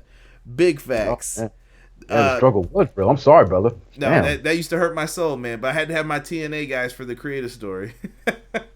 Man, I can't tell you how many times I've downloaded AJ Styles in one of these games, man. Dude, I was just happy we finally get him later on. Like, to finally have him in the games. Create an arena, bro. I love this. I just have one question. The arenas, it was a nice platform to start off. We'll get more into it in 13. How come we never got, like, the Japanese style or boxing turnbuckle pads? I always requested that, like, every year, and they were like, what request do you want? And I'm like, bro, can we just put those in? You can act like it's boxing. Like, I know, but I want to make New Japan rings. Like, that's all I want to do. I asked for that. I was in charge of this. And I asked for that. I mean, I'm as someone who was, big into New Japan, it was on my list of parts that I wanted to have included. But the cost for it was too high because basically the whole system of Custom Arena is that it's built off of pre-existing structures that we have in the game, right? Mm-hmm. Where the only real difference is, the size. Like we had, kind of regular size arenas and then kind of more cavernous ones. But as far as the ring and the pieces and parts themselves, it's not that we couldn't have added those things, as it was explained to me. It just would have cost a lot more time and just time to get those things implemented versus what we would lose out by adding those parts to it. I'm not mad at it, brother. I always wanted to know. Like I used to just request it every year. Oh, come on, man. That was because I'm the one that came up all the areas that you could customize, and it's just I got to like the turnbuckle. What's up? No, you were just skipping a little. What's that? I said you were just skipping a little bit. You went out a little bit. Yeah, it was breaking up a little bit. Are we still having technical difficulties? Yeah. Okay, there. I think we're back. It said we had poor connection for a second. Yeah, the internet. Okay, yeah. Sorry about that. Yeah, my Wi-Fi is not the greatest. But that was a good explanation for the turnbuckle pads. I'm not mad at it. I just always thought it would be a cool feature to have in when you were making those boxing arenas, maybe to recreate Piper versus Mr. T Wrestlemania. Yeah. I used to try to come up with any excuse to get them in. I'm like, oh, you could recreate this if you wanted to. Let's see here. What else do I have written down for this game? But one more thing though, like here's I guess just some insight into what it is to actually the things you have to account for as you're designing. So the New Japan style buckles, right? The ones that just cover up, the top, middle, and the bottom buckle. There's a cost attached to just getting that functionality implemented to where you can cover all that space up. But then at the same time, you have to account for situations where what if someone is groggy in that corner, you trigger a corner grapple move where that person is then thrust. Like you have the move where they get shot into the in between the top and middle rope where they get posted with the shoulder. Mm-hmm. You know what I mean? You have to account for that. Like if there's that full pad there, you then have to say, oh, well, what happens then? Because you don't want to have the character clipping through the pad to hit the post.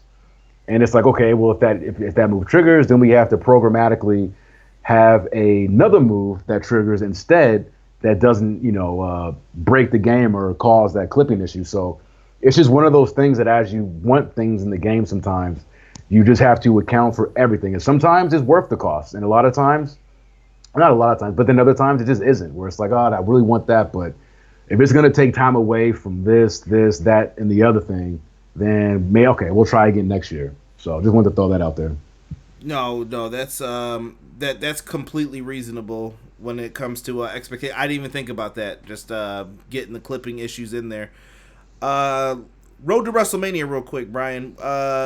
We had the 3 wrestlers; they were all connected. The Sheamus, Triple H, and then we all know Jacob Cass was AKA Austin Aries. Shout out to A Double. one of my favorites to watch from Ring of Honor days. I don't know how I felt about this. Like, you could really tell Justin was not working on this anymore. I do. You really can. Yeah, like, I noticed it instantly.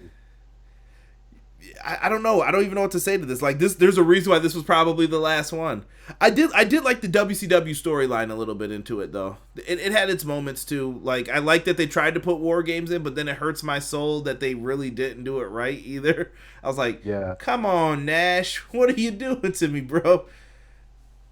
Yeah, I hadn't played this Road to WrestleMania in a long time, and so after having played through 9, 10, and 11. Yeah, like you, that was my first thought too. It was like I instantly kind of felt the absence of Justin when it came to the script more than anything, and also there's some of the game mechanics like during the match. I spent about 3 hours into it.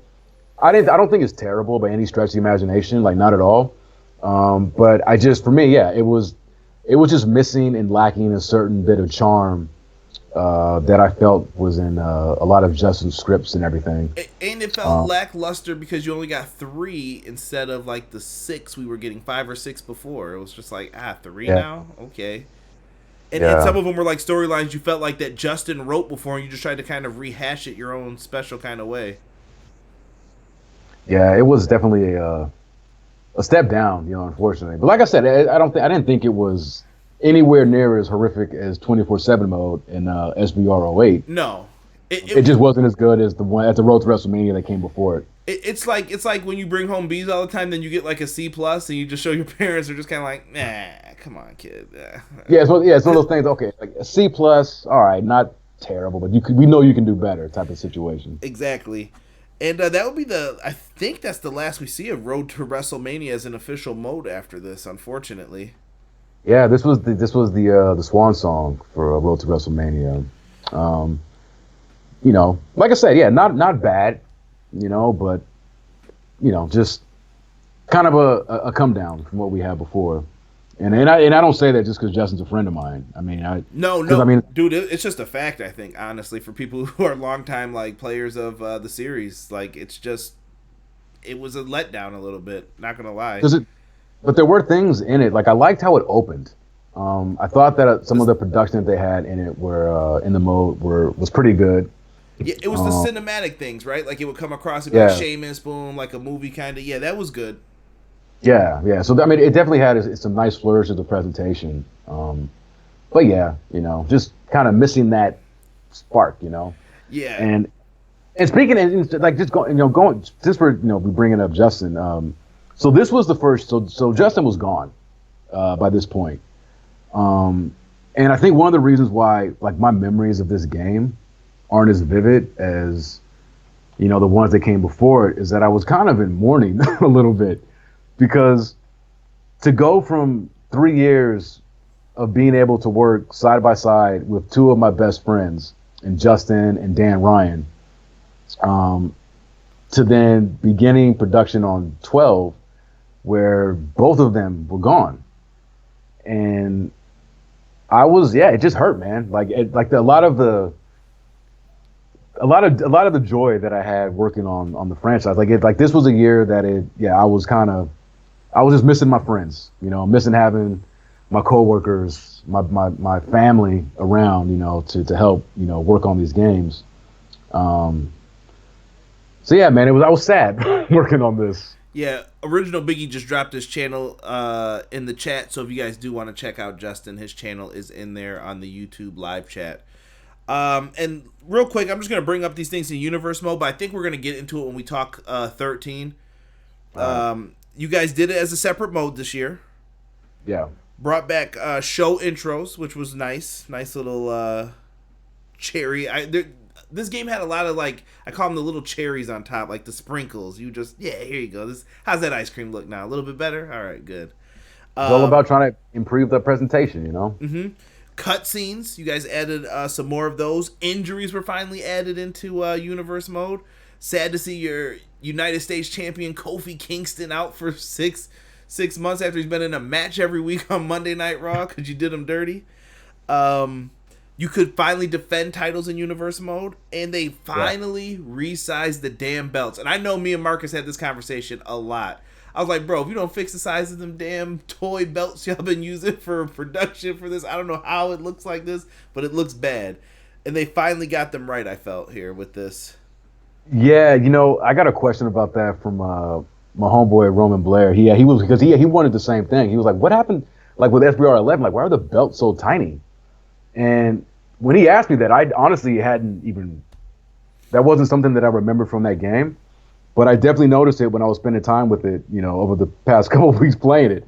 And the only thing that I can think of is that they did that as a way to minimize the clipping between the belt and the wrestler.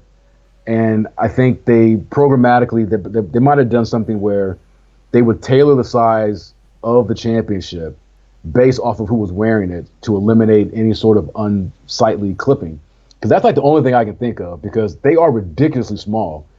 And I had forgotten. I was like, holy shit, they look like Mattel toy belts, Yeah, I don't know if that's what they used or whatnot, but I'm just glad it got fixed. Yeah, me too. Prince Rockstar said that, I think this is more towards me, he said, y'all tripping that CAW Road to WrestleMania was fire. It had its moments. But like I said, Kevin Nash, it's going to be what it's going to be. With that, I'm glad you enjoyed it, brother. I mean, you're honestly, like, when it comes to these games, the consumer's opinions as far as like what they enjoyed and didn't carries much more weight than anything I can fucking say. And shout out to Rob. He said, don't let Vince know that you're account sharing. He's going to send the corporate goons after you. Well, if he does that to Bryan, I'm going to call up my man Nails, and he'll have some words to say with Vince about that. Real quick, though, speaking of account sharing and Vince trying to make things hard, let's talk about some Manscaped real quick, people. This Manscaped Lawnmower 3.0, this is where it's at. If you're thinking about spending time with your significant other, you're going to want to get this Manscaped, where you can manscape all of the growing grooming parts that you may need to. You want to be smooth for the ladies at all times. The Lawnmower 3.0 can help you out with that. Also, I don't ever show these enough. You guys have the Crop Preserver. Crop, you know where that is, guys. Come on. You guys throw a little bit of that on. You'll be smelling good, feeling right. It's called anti-chafing ball deodorant. So you guys will make sure that you want to get that. And we also have the Reviver ball toner. Give a little spritz of that on the old boys. Action coming quicker than you guys can expect from the ladies. Ladies, it works the same for you. If you want the guys coming over to hound you, you're going to want to make sure that you guys get this exact same set for your bits. So, do me a favor, go to manscaped.com and put in the code EPW show for 20% off. That easy. It's in the description box down below. Make sure you guys check it out. Bryan. Yo. It's time.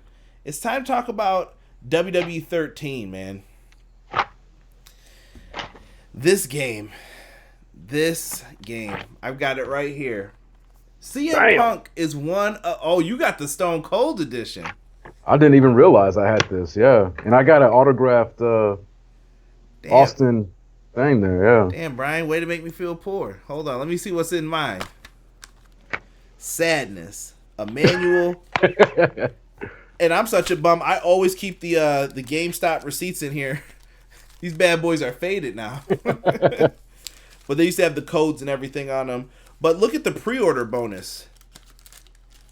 Iron Mike Tyson, bro. That was a great pre-order bonus. When you think of what defines the Attitude Era and the Monday Night Wars and everything else, getting Mike Tyson was a huge deal for you guys. Mike Tyson wouldn't appear in boxing video games. Like, I don't think people understand this, like how big of a deal this was. And sorry, I was putting the game back in its proper place. Mike Tyson would not appear in like Fight Night games for years. because he was like the Michael Jordan. Remember when Michael Jordan was just player in the basketball video game? You just knew that ball-headed green outline was Michael Jordan, player 23. They couldn't get him in. Same with him. It's the same thing with Mayweather today when you want him in boxing games. Just wild, man. But THQ pulled it off. They got him for the Attitude Era mode. And I just remember being a kid, man. The Attitude Era was the shit, bro. Like, anytime, I swear to you, people in my age range have to be like the strangest wrestling fans. 80s. I grew up with it as a kid. Then I go into that new generation with Brett and Shawn. I'm still into it a little bit. And then right when you think I would fall out, it goes to the Attitude Era. And I'm like, yo, they're showing Sable get butt naked on TV. This is dope. My boy's dad got the Playboy with her in Catholic school. Like, let me see that in your backpack, dog. Hold up. Turn the page. What's going on with Sable here? Damn. Mark Merrill don't know. He don't know, but it was just weird, man. Just a strange time, but a fun time, I think, in pro wrestling too. I know it's not all glitz and glamour when it comes to the Attitude Era, but what were your thoughts on Mike Tyson being playable in this, man? Oh, I thought it was dope, man. I mean, I think, like you said, I mean, I think honestly it was an easy sell. I mean, because there's no secret that Mike, Tyson's a huge fan of WWE, and I can only imagine that when our legal team, the legal team at THQ reached out to him to see if he would be willing to participate, as being in the game. I can't imagine that he even hesitated or gave that any sense of thought. He was like, me being in a wrestling game, I'm sure he was like gung ho about it. So it was cool, man. Yeah. It was really cool to have Iron Mike in the game. I felt it was like a feather in our cap for this year. Yeah, man, I love. I know I'm sidetracking with this with Mike Tyson, man, but one of my favorite. Have you ever seen his stand up where he did like the telling like his life story kind of, but it's weird. It's like a tragedy and a comedy at the same time. Yeah, his one man show. Yes, I have not seen it. Yeah. Oh my god, dude, you'll laugh at so many parts. Like one of the funniest parts is like when he first started learning how to box and what they said to him that he was like, yeah, you got that crazy strength, Mike. And he was like, you need to get in the boxing ring and use that. One of my favorite stories was the Vince McMahon story, though. I remember watching it with my wife's family at the time. It was all the guys just chilling in the living room. And this is just playing while we're sitting there watching. We're talking about other stuff. And all of a sudden he's like, yeah. And then right before the Royal Rumble, I met Vince McMahon. I went to his office, and he was just sitting in this big old chair like you would expect him to. And he was like, Mike, the wrestling's fake, but the fucking money's real. And Mike Tyson's like, oh, okay, I like this guy. It's not like Bruno Sammartino days and stuff, And he knew instantly he wanted to work with Vince. Vince is one of the best promoters of anything. UFC has copied him and everything else. I just thought he added so much to it. Like him with that, he was biting ears off at the time. It just fit, man. Yeah, just fit with the Attitude Era. He definitely did. He fit. Like that was like the perfect time to get him. You know what I mean? Because they were trying to be counterculture and trying to be, edgy and like the rebels of wrestling. And like, I mean, it doesn't get more rebellious than a recently freed Iron Mike Tyson. You know what I mean? Yeah, dude, giving out the crotch chops to people when he joined DX. His crotch chops are hilarious too, man. So bad they're good, right? Yeah. That's just Mike Tyson, man.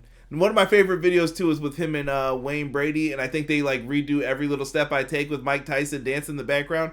Don't watch Wayne Brady because he's like the main focus of the video. Just watch Mike Tyson in the background dancing. Freaking hilarious. I don't know who edited this on Funny or Die, but it was freaking hilarious. So I want to make sure that they get their just due and credit when it comes to that. Brian, this game, this roster, bro. You guys went all out, I felt like, for this. I don't know what it was. I don't know if you were directed to. Over 100 superstars with the DLC and everything else all figured in, bro. Like, that was crazy. And I'm pulling it up right now on SmackDown Hotel. Let me give my man Andy Badwell his credit. Shout out to Andy. Sir. He's actually been watching the videos, too. He's leaving me comments after the fact. So what up, man? Make sure I show him some love. I'm gonna go to the site, too. Let's see here. So, you guys started off with the Attitude Era Superstar Pack. You guys had Rikishi, Scotty 2 Hotty, Grandmaster Sexay. He used to always crack me up. Gangrel. Needed that Brood music, bro. One of the best. Dude, the best music best entrance music maybe ever. Dude, I can still see my buddy Aaron like going to his house as kids, man, just playing it with like a glass of water in his hand, just doing the Gangrel bop. Like, dude, stop. Freaking great, man. And Val Venus, he was another one of my favorite like wrestlers during that time. I know Bruce Pritchard and them just did a podcast about him, and he's catching a lot of heat for stuff he's been saying recently. But the Val Venus character, I knew that dude could wrestle, bro, and I just felt like he got saddled with that gimmick, and I'm like, I don't know if they're ever gonna let him get to that next level. Like, I knew IC champ, but I was like, could he be a main eventer? And I think everybody just saw him as the porno guy once he got into that gimmick. Yeah. But you know what, though? It's a character that to this day, I mean, you say Val Venus to any wrestling fan, they know exactly who you're talking about, you know? My favorite, SummerSlam 98. I came, I saw, then I came again. Yeah, you guys had the accelerator for that one as well. Superstars Pack 2, Lord Tensai. Yeah. I got nothing else to say about that. I mean, I guess we got some mist out of it. Cool as a move, but he had some cool moves. Yeah, you know?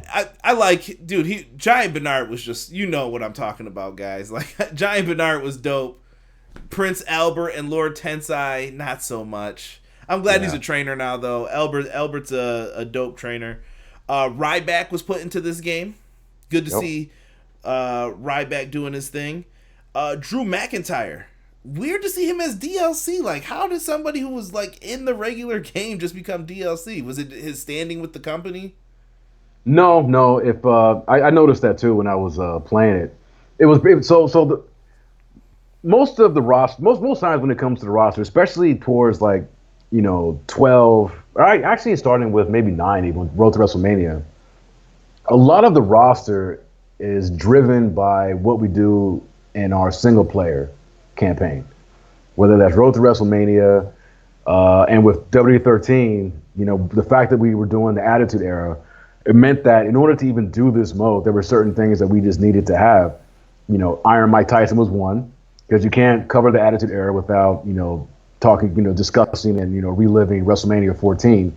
So like he was a given. He was somebody that we had to get for this mode to even be what it was. And beyond that, it was like because Corey was in charge of this mode. So once he had, spec'd out all the matches that he wanted to have in the mode, you then have to go, like a lot of the roster then has to be set aside to make space for these Attitude Era wrestlers. So the fact that some of these guys who were on the current roster had to end up be DLC was because of that, because we needed space for the Attitude Era on the disc for the mode itself. And then we used DLC as a way to supplement some of the more current guys, that we weren't able to include on the disc. That makes sense. Yoshitatsu was part of that too. I do not want to disrespect my boy Yoshitatsu. Always liked him. He did mocap. Oh, did he? Yeah, Yoshitatsu is nice, man. Remind me after. I have a funny story. He wasn't very good at it, but I have a funny Yoshitatsu story that he was good at after this. But I gotta tell you offline, though. I can't tell you on here. All right. Let's see. Who else did we have in this? You had AJ Lee. I think that's when she was wearing the checkered pants still. Yeah. Natalia was in this. Ministry of Darkness, Undertaker, alternate attire. You guys had the 10 new championship pack. Like, dude, why couldn't these championships stay, some of them? Like, I never understood why the belts would get removed like that, too. Just, Didn't they? Didn't No, AWA belt got removed. I think they would put, like, parts of it in later and created parts. Sometimes the ECW television title would be removed. We never got a WCW television title. I don't know why. I don't know if it's still in the trash can when Scott Hall shot it in there in WCW. I don't know what happened to the TV title as well. But I was happy that we got these belts, though. Like, it was just nice to have variety in here, to have over 40 different belts you could choose from and mess around with for your universe mode. So, I thought this was this was like the first year, in my opinion, that I think we really hit it out of the park with the DLC. Oh, I'm going to tell you the best part of the DLC. We're getting to it.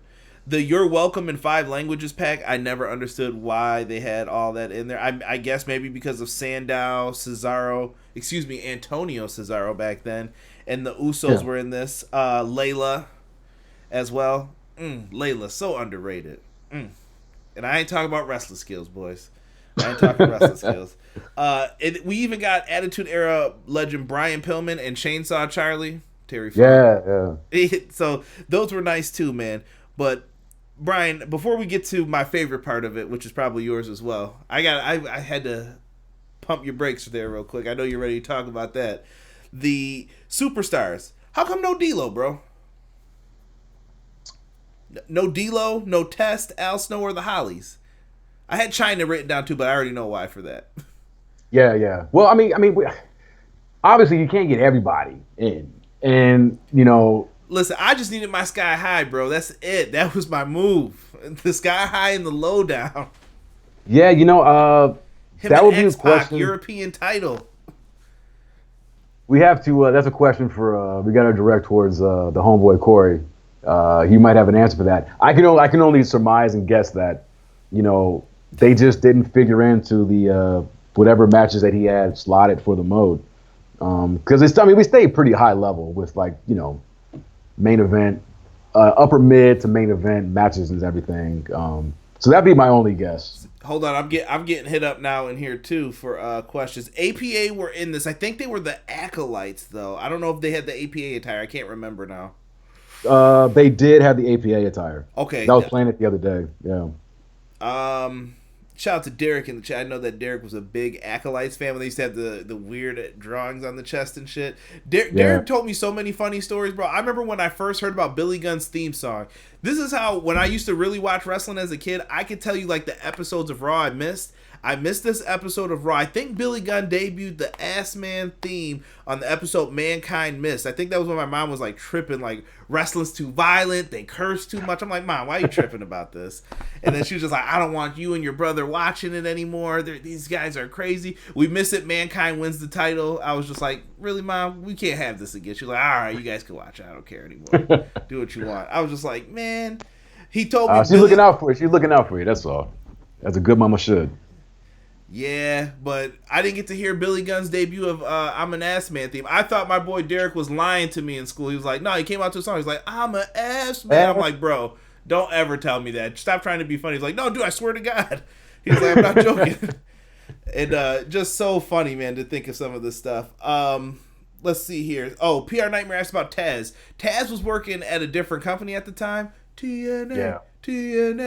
He couldn't handle being yelled at in his ear anymore, which I completely respect and understand. Oh yeah, how could you not? Yeah.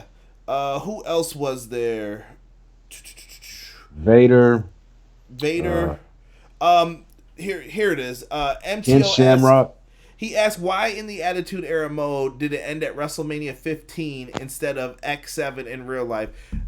I'll take the first part of this, Brian. Honestly, bro, there's no real ending place for the Attitude Era. I've heard people say it's WrestleMania 17. I tend to think that way. And then there's a little like hybrid period of the Alliance and all that bullshiggity that went on during that time. Some people think it's after 18. Some people think it's the draft. I don't know, Brian. Was there any directive on where to end this? Well, I mean, like I said, Corey was the one who designed this. But it would be my guess to think that, because we covered a lot. There were a lot of matches. Like we covered a lot of shit in this mode. And yes, I guess you can kind of,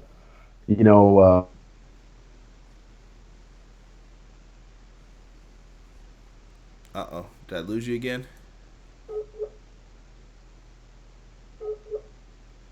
We're having connectivity issues again.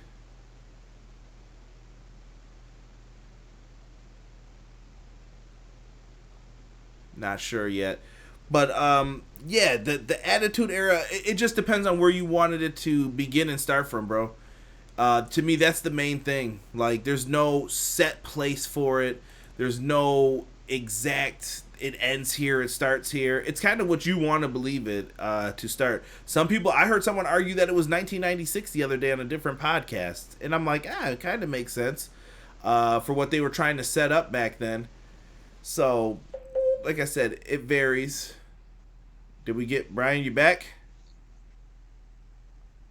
I hear you. Okay. Yeah. And I'm so sorry, man. No, it's the Wi-Fi was acting up again. You're good, man. I don't know if it's you or me, but We're good It's though. me. It's me. I I got just shitty Wi-Fi. I need to upgrade. I just explained though that answer though. I figured where you were going with that. Where Corey probably had to pick a start point and an end point. He was just like, "Cool, this is where we get the most people in. This is what we did." Arenas though, Brian, you guys crushed it with arenas. So here's my problem with this. You guys set the bar so high with this game that like when we go forward, I'm like, bro, we had like 30 arenas last time. Why can't we have this again? You guys had so many arenas, bro. You had like Unforgiven 98, 99. Then we would get the current arenas. You just put so much into this. Is that like poor expectations to expect that as fans? No, I don't. I don't think that. I think look, here's the thing. Like I get people kind of being disappointed when they get one version of the game, like 13 for example.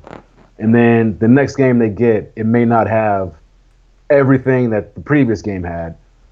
As a consumer, I can understand. It was like, well, why not? But like when it comes to us, at THQ and with Corey, leading the creative, our thing was to make each one of the games we were working on at that time stand on its own, and have its own identity. We weren't so readily thinking that okay, so we're doing all this for this game because this game needed it. We're covering the Attitude Era. It was all about what is going to best serve the product that we're developing now. Now that's not to say obviously a lot of things do get carried over, but I think for this it was an Attitude Era. So yeah, we had all the arenas that we needed to have to make this mode work and function and recreate a lot of those older matches. The same way that when we moved into 14, we had all those WrestleMania arenas, which I've heard people complain. And again, I get it. It's like, well, you had them in one year. Like, why can't we get them again? And sometimes we do our best, to try to bring over and carry over things that we think are the most popular or the most vital into any, New Year's game. But a lot of times we can't get everything because at the same time, we have to look at, well, what's new? Like what new pay-per-views, what new arenas we have to create that we didn't have to account for in the previous. So it becomes this balancing act, I agree. And then you got to figure out what's going to sell the next game too. Let me ask you this, Brian. This is probably a simple one before we get into the moves, because I do want to get into that. The idea of this Attitude Era mode, do you think there was room for a part 2? Was that ever in like the thought process of the plans maybe for 14 to possibly be like, we'll do part 1 here and then we can sell it again next year? No, I don't think so. I don't think that was ever in the plans. Just for the simple fact that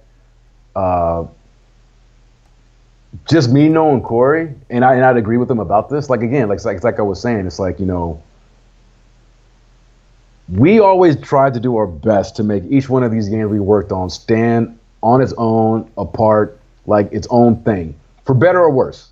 For example, like pretty much all the games that we've done up to this point, they all have their own identities for better or for worse. I mean, you can look at SmackDown vs. Raw 2007, compare that to SmackDown vs. Raw 2008. That's one of the worst examples, but it had its own identity. It had its own feel. And when we were doing the Attitude Era, yeah, I can't imagine that Corey was also thinking, oh, we'll just do this again, because that's like a lack of creativity. I think the route that we chose to go after this was, I mean, you said did we raise expectations so high? I honestly didn't think we did it for this one, but I do think that for 14, I think that is when expectations went through the freaking roof. Again, for better or worse, but I will take, going for homers all the time and just trying to put as much content and shit as we can in, versus, because our biggest priority was just to make sure that the game we were working on was going to be worth the customers' time and money, Yeah, no, that's a big thing, and I do agree with you on each game having its own identity. Like when you say a game, something pops up in my head with that game. Like if you're like SVR09, I'm like, oh, the tag teams, debut of Road to WrestleMania, like those things just happen. It doesn't feel like that anymore, and I'm sure we'll get into that when we do like our overall like 2K view process on everything. But like, I don't know, man. I think the Attitude Era thing. Here's what I think left people a little disappointed. I think people maybe wanted to play some of the WCW stuff too. I think people really wanted to get into like the Ric Flair Goldberg thing. Like you brought it up, but then you never really emphasized. And I know that's probably not on you guys. I'm sure that's a WWE thing. Where they're like, no, that was probably an us thing because that was something that when I was going back, a couple of days ago, and I'm still playing through it. I'm almost done with the Attitude Era. That was the first thing I thought of. I'm like, man, I think the one improvement I would have made is to try to incorporate. And I want to believe that Corey might have even wanted to do this himself. It was just a matter of, again, cost. But it would have really been nice to have had parallel matches featuring WCW. Because we have the whole ratings chart of what ratings and like that week-to-week battle. It would have been cool to have, whether they were bonus matches or just other matches parallel to what was happening in the WWE from WCW side. I think that would have been really cool to have had. But again, at that point, you're going into, well, who can we get? Because, if we're going to do WCW, that means, that announce team, or at least, the snippets, which we use a lot of the snippets from actual matches. Yeah, you're breaking up a little bit too. But yeah, that makes sense though, depending on announce teams and everything else when it comes to it. It all matters when it comes down to that.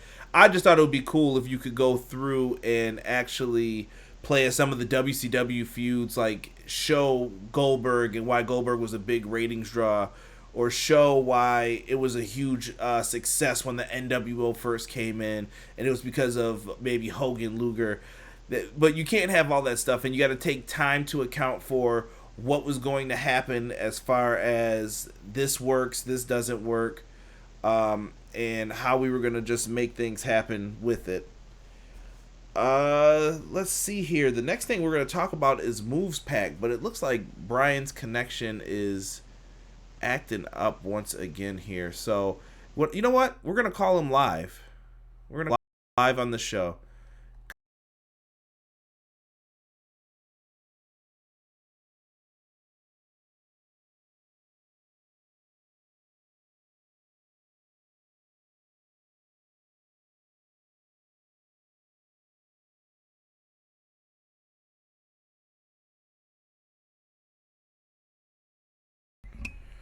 All right, we just tried to give Brian a call back, so hopefully he can get this message. I don't know if he's restarting his internet or what else, but we were just going through the WWE'13 series and just discussing how they could have maybe made it better by adding some WCW matches into it. I mean, you talk about it throughout the Monday Night Wars, and maybe adding some of those matches could have been a bigger deal.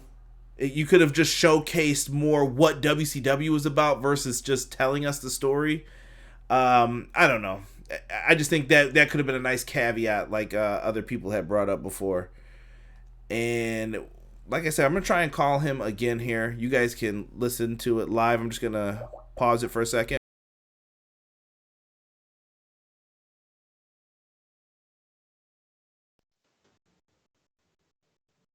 Conrad. All right. Yeah, Brian. I think you are. Oh, man. I think you are back, brother. I'm so sorry. No, you're good, man. Don't. The next time again. We're having technical issues.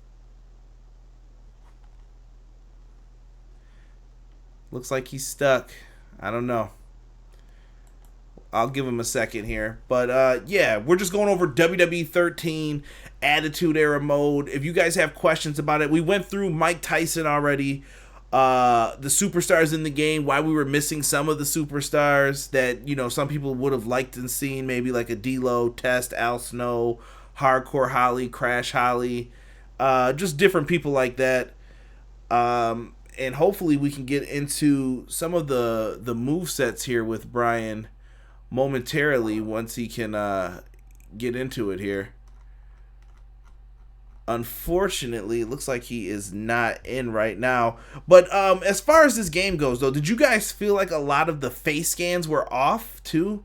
Like when it just came down to it, I felt like a lot of the face scans were either really good or really poor during this time period. Even with some of the current superstars like a Zack Ryder or some of the people who were finally just catching like their big breaks, sometimes it just didn't feel right and it just wasn't working for me. And that's exactly how I felt with the just entire process of scanning some of the people's faces. It just didn't work when it came down to it. We brought up lots of arenas that were in the game, kind of questioned how arenas would disappear from games and then, you know, they would take them out.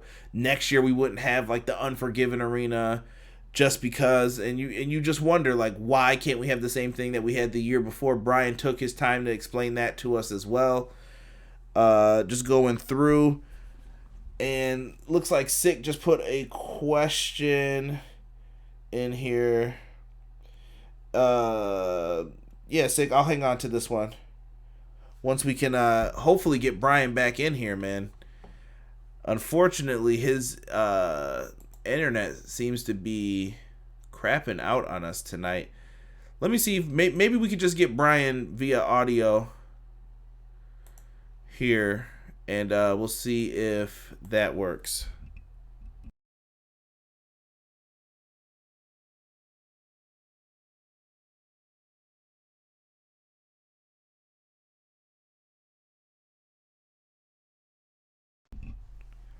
Bryan, are you back? Hello? I'm back. Can you see me? Good. Okay, yep. All right. I think you're back in. Hopefully it doesn't crap out on us. I was kind of buying us some time in between, though, so we're just rolling with the punches here. We got some questions. I'm so sorry, man. I'm so sorry about this. No, don't worry about it, man. Don't worry about it. We're live, No, pal. brother, I do worry about it. No, we're live. I don't care. Like, it is right. What it is. I'm interviewing Bryan Williams. I never thought this day would happen. Like, you know, you're Hollywood to me. I'm like, oh no, Bryan ain't messing with me. If I was Hollywood, I'd have better. I'd have better Wi-Fi if I was Hollywood. Hey man, it's hard out here right now, man. We're in a pandemic, so let's just hop right into the moves, man. I bought us enough time. I kind of reviewed what we were just talking about with the people. Let's get into some of these DLC moves, Bryan. You put some really dope ones in here. Brock Lesnar, he started using the Kimura lock around this time. Added that in as a nice little submission move.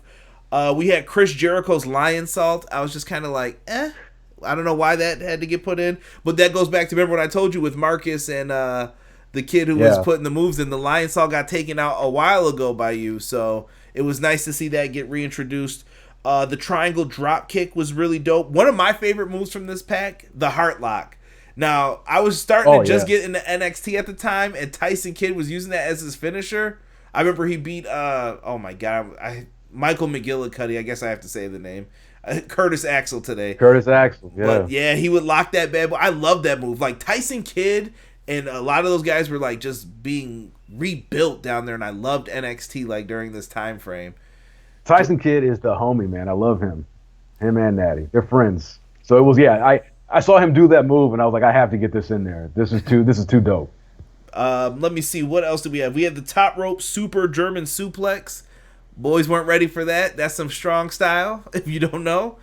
Let's see here. Delayed vertical suplex power slam. Some move called the Omega Driver. I don't know where that came from. Oh, yeah. Huh. Weird. Airplane spin. I'm sure that was for my boy Cesaro. Top rope brainbuster, flapjack cutter combo. The airplane spin was. I actually put that in there for Daniel Bryan. Ooh, yeah. He did. He did use that before in Ring of Honor. Yeah, Ring of Honor. Yep. But Cesaro did it as well, of course. Yeah. So, I don't know if was the UFO ever in a game. I feel like you put it in one of these packs. I think so. Yeah. I believe so. I'm pretty sure you did. If you guys have never seen Cesaro do the UFO, it is one of the dopest moves. I think he just did it on somebody too recently. Maybe he did it on SmackDown. Was it Gulak? Last week or before? I think it was Gulak. Yeah. No, he did it. Yeah, it was during the kickoff match, WrestleMania. Yeah, dude, Cesaro is just dope. Go watch it. Yeah, we never had that. We never had that move in the game. Top rope brainbuster. Yeah. Yeah, good old days. El Generico. Hopefully hopefully he's taking care of those orphans, man. I know he retired from pro wrestling. We miss him, man. Tough stuff. That was captured by Sanjay and Jay Lethal. They did that. Who was El Generico? Sanjay?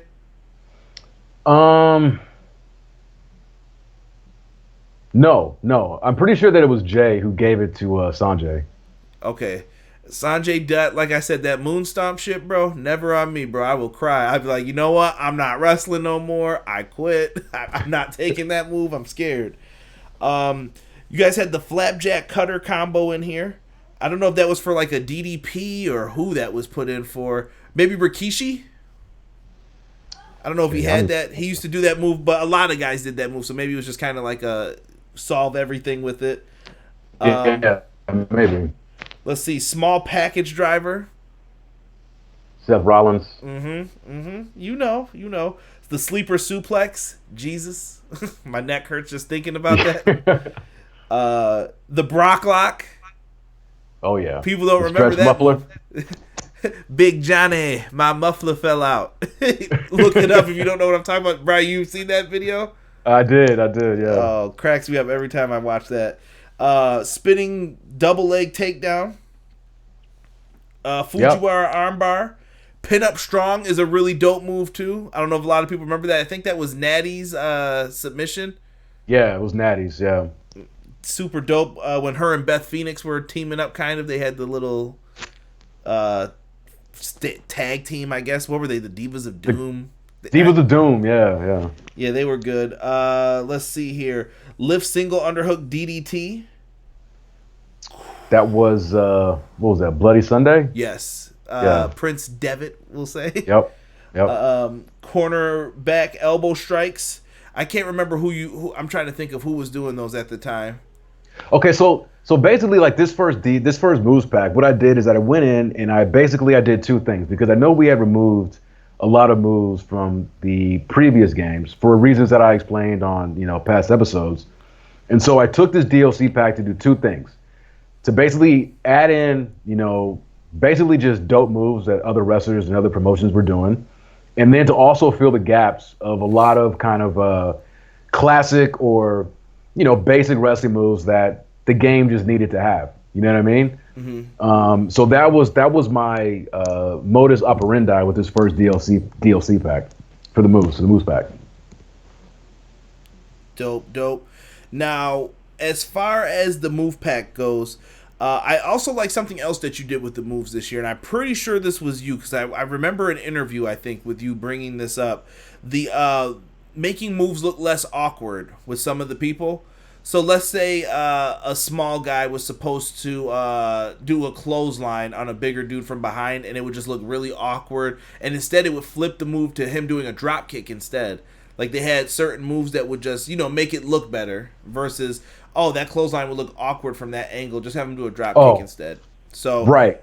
Yeah. I really like those, that you guys swapped those moves out for that. I couldn't figure out like proper terminology for it, but I remember it being in this game.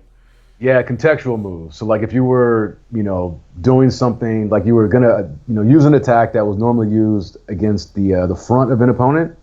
If that opponent happened to change direction, or maybe they put their back to you, we would then slot in a move that was appropriate for striking them in the rear, and for top rope moves as well too. So yeah, that was one thing that was introduced in this year's game. PR Nightmare brought up, I miss grapple moves where you had control of where like the choke slam would put a person. Just saying. I think that was in here, but I think maybe it's gone from the current ones. But he just misses the direction where you could just move people kind of to where you wanted them to be. Like directional throws or the ultimate control grapples? I think it's like the directional ones. Like if you're going to do the choke slam, like you said, and you wanted to set the person up in the middle of the ring, you could kind of turn them a little bit. You're like, yeah, wait right there. Now you can't do that in 20? I don't know if you can anymore. He said he misses it from being in the games. Like I haven't played 20, so I can't. Man, I would hate to see that. Oh, all right. I can't speak to that. Yeah, me neither. I know 20's going through some hard times, Daddy. Hard times. Let's see here. Resiliency. I loved resiliency. When you had a finisher, you could expand your pen meter a little bit, make the matches last a little bit longer so that you could get in there. I thought that was a really cool feature. I don't know if you were you part of the pen system team. Is that yours? I was part of the put my foot up real quick. I was part of the ability team. You know, because these things they all go back to SVR08. All these, you know, the fighting styles turned into abilities, which then abilities will remain abilities, and then some of them turned into skills. But I was in charge of all that, like resiliency, ring escape. I mean, springboards were always in the game, but I turned them into an ability, outside dives, leverage pins. Like, these were all things that I designed and came up with. The one thing that I didn't like, I mean, I love resiliency. I thought that was just a no-brainer because I kept hearing JR always talk about how resilient somebody is when we're kicking out of pins and shit. And I was like, oh, this would be a great ability. So, you know, I pitched it to Yuke and they liked it. And, you know, Corey was cool with it too. So the one thing I liked about it in these earlier games was that you could use it for submissions as well as pins. Which when we got into like the Xbox One, PS4 days, it was, you know, basically just for pins. But I liked the early resiliency from this game and then at 14. I dug that. Right. What else did I have written down here? Select how many finishers you could do. You could have infinite amount of finishers. You just have two dudes just beating the hell out. You could do the Goldberg-Lesnar match from 33 when I was there. Like, that was one of the craziest matches I ever saw. Like, I was like, that was the right... Like I went into it, I'm like, this better not be worse than 20, man. I paid money for these seats, and I'm hot out here. I'm ready to go already at this point. And then they went out, and it was just like, spear, spear, spear, F5, spear, F5, clothesline, couple suplex cities, and then F5 done. I'm like, perfect. That's exactly how it needed to be. It worked in that favor for me that night. We also had the match experience. You can make a match go quick, normal. I was personally a big fan of the epic. Yeah, you would just mad kickouts, and hopefully it worked. But this was the game with all the one counts too, man. I don't know if you remember when people complained to Aubrey about this. Oh, of course. And then Aubrey blamed us, and we were like, "No, bro, it's you." This was one of the first times, or maybe second times, but like this like as soon as the game was out, like we all were made aware of this, and I think it was because we had, you know, Aubrey was on his game, and he was getting flooded with complaints and all this kind of stuff. So yeah, I definitely remember the one counts, and I feel bad because like I never noticed it. You know, during development, I don't know if it was something that was introduced late during the QA phase, which wouldn't surprise me because, you know, there are times where, you know, you have things working one way, but certain other fixes will then inadvertently cause other things that were working well to go bad. So I don't know if it was one of those situations, but yeah, I definitely remember the one count situation. You know what though? I think this was the year where you did the little blogs with him, right? Where you would like pop up, you're like, "Hey guys, I'm gonna show you today how to do this OMG move" or something like that, right? Yeah. Where you were playing through. I think it wasn't prevalent in those before until like maybe it was the patch 1 update or whatever, and then that made it an issue. Because I remember in the videos, nobody saw that. Yeah, and I never noticed it, which is funny because like I said, I mean, I was always playing the game. So that I think that's probably the most likely situation, is that some other bug fixes ended up breaking some other things, which resulted in you know, those one counts. Other small things, referee sliding into pinfalls. Yeah. I just always like that in the game a little bit. I know sometimes some people find it a little like annoying or it could glitch a little bit because of it, but I just thought it was a nice little touch. Yeah, me too. Let's see, what else do we have here? OMGs. Oh, yes. I'm just trying to make sure that because I skipped over it into ref pinfalls.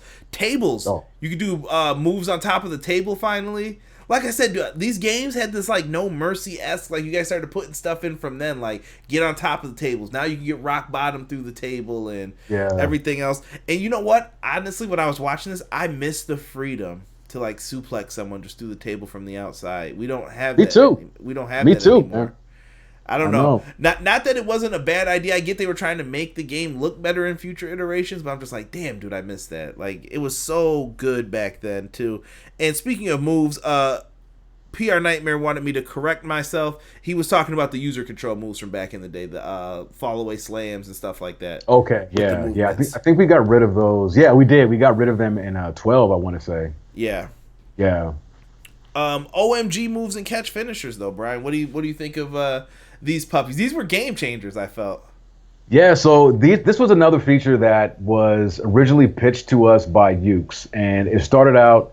The internal name for them were Spectacular Moments, and it started out with two that they had in their design, which was the ring break and the barricade break, and maybe the announce table as well.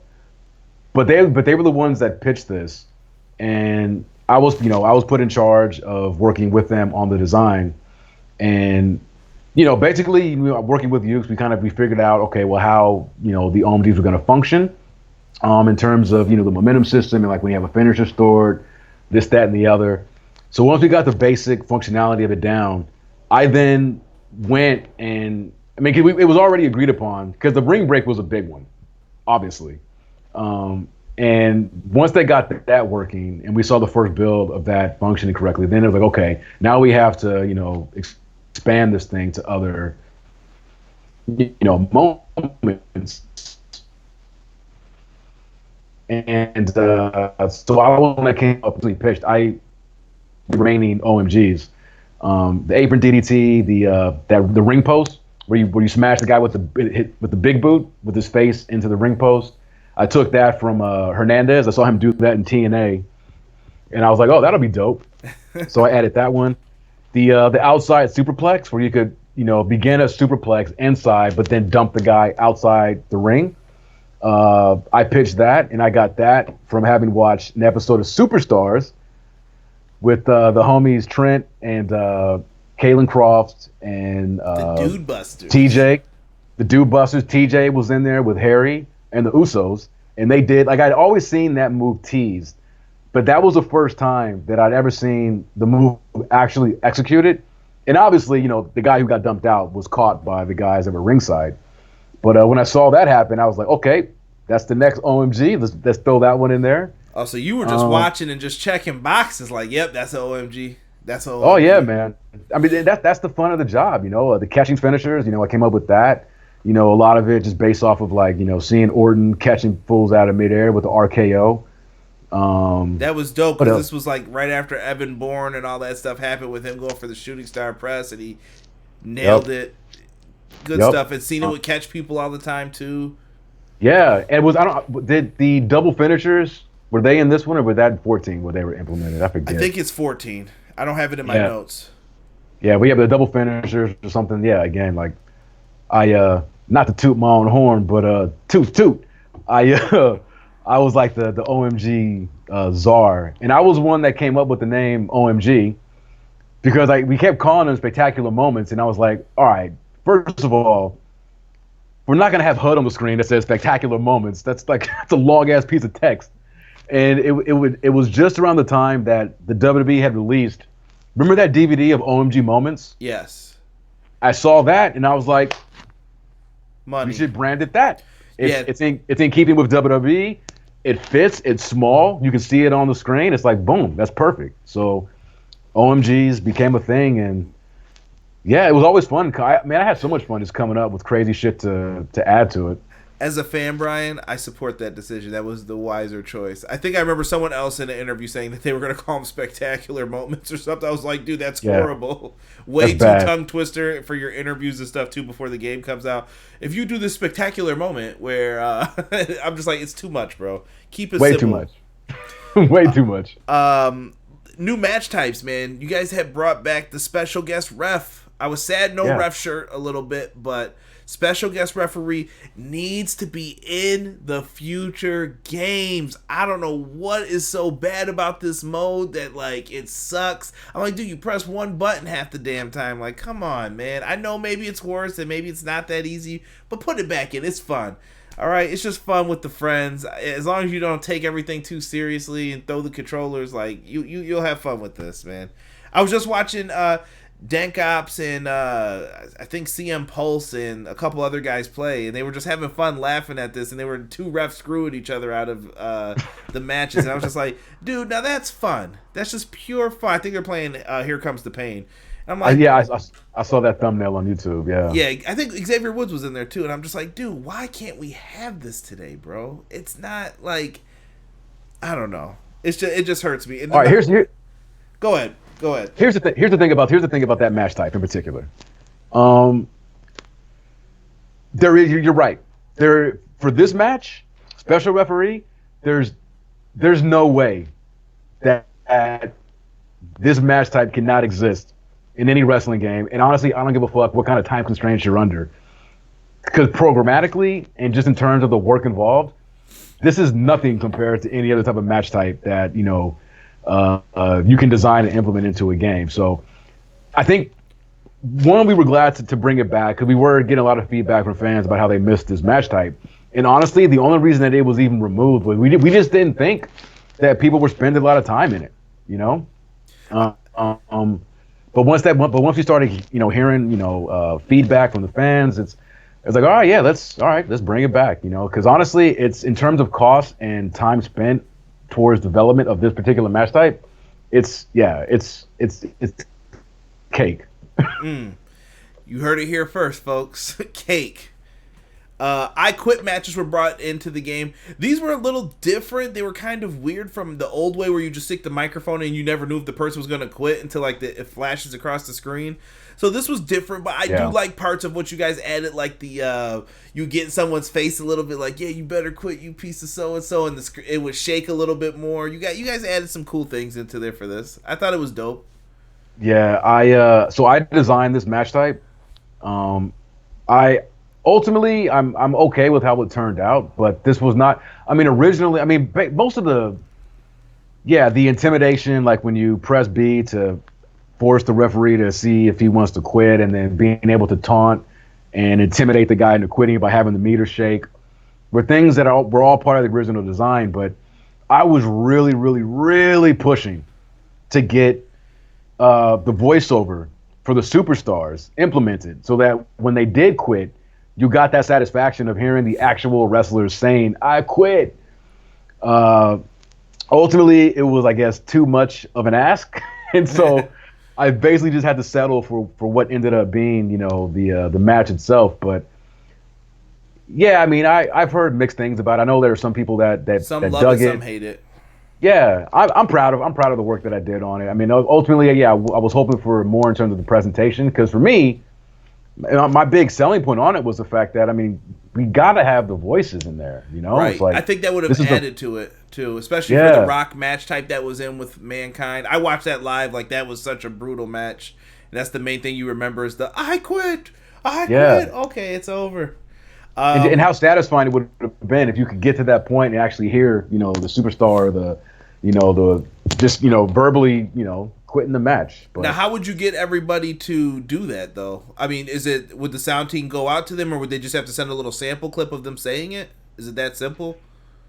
We would have had to gone and capture the talent, and like when we added voiceover for I think when we added Ryback to the game, and in his entrance you heard him do the whole "Feed Me More," and we started adding taunts where you do a taunt and you'd hear the guy or gal, you'd hear that VO.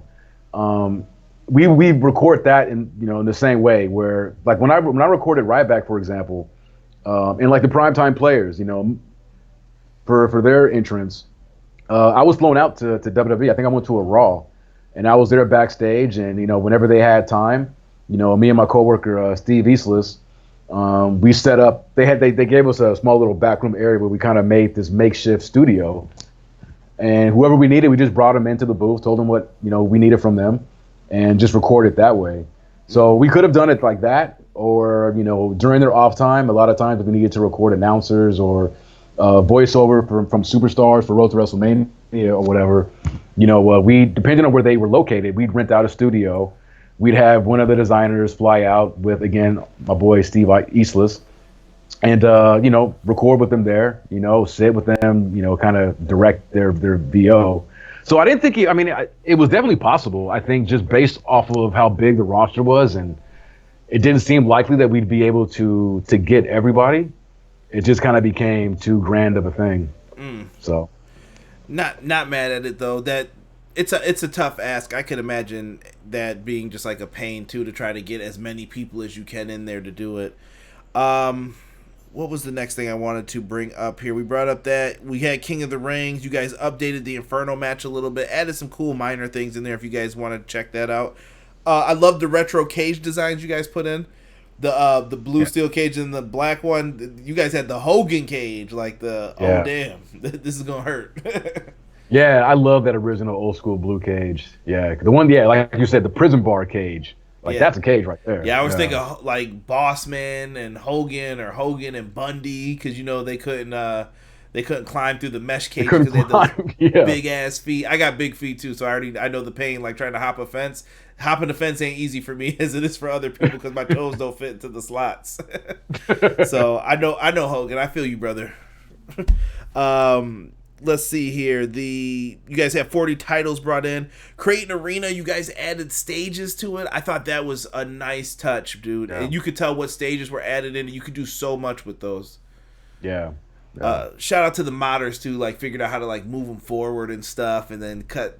Dudes are geniuses, man. So I always appreciate people who create stuff for the games.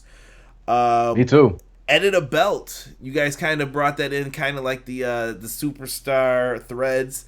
You could change the belt at this point, but you couldn't really do too much with it. But you knew Create a Title was coming.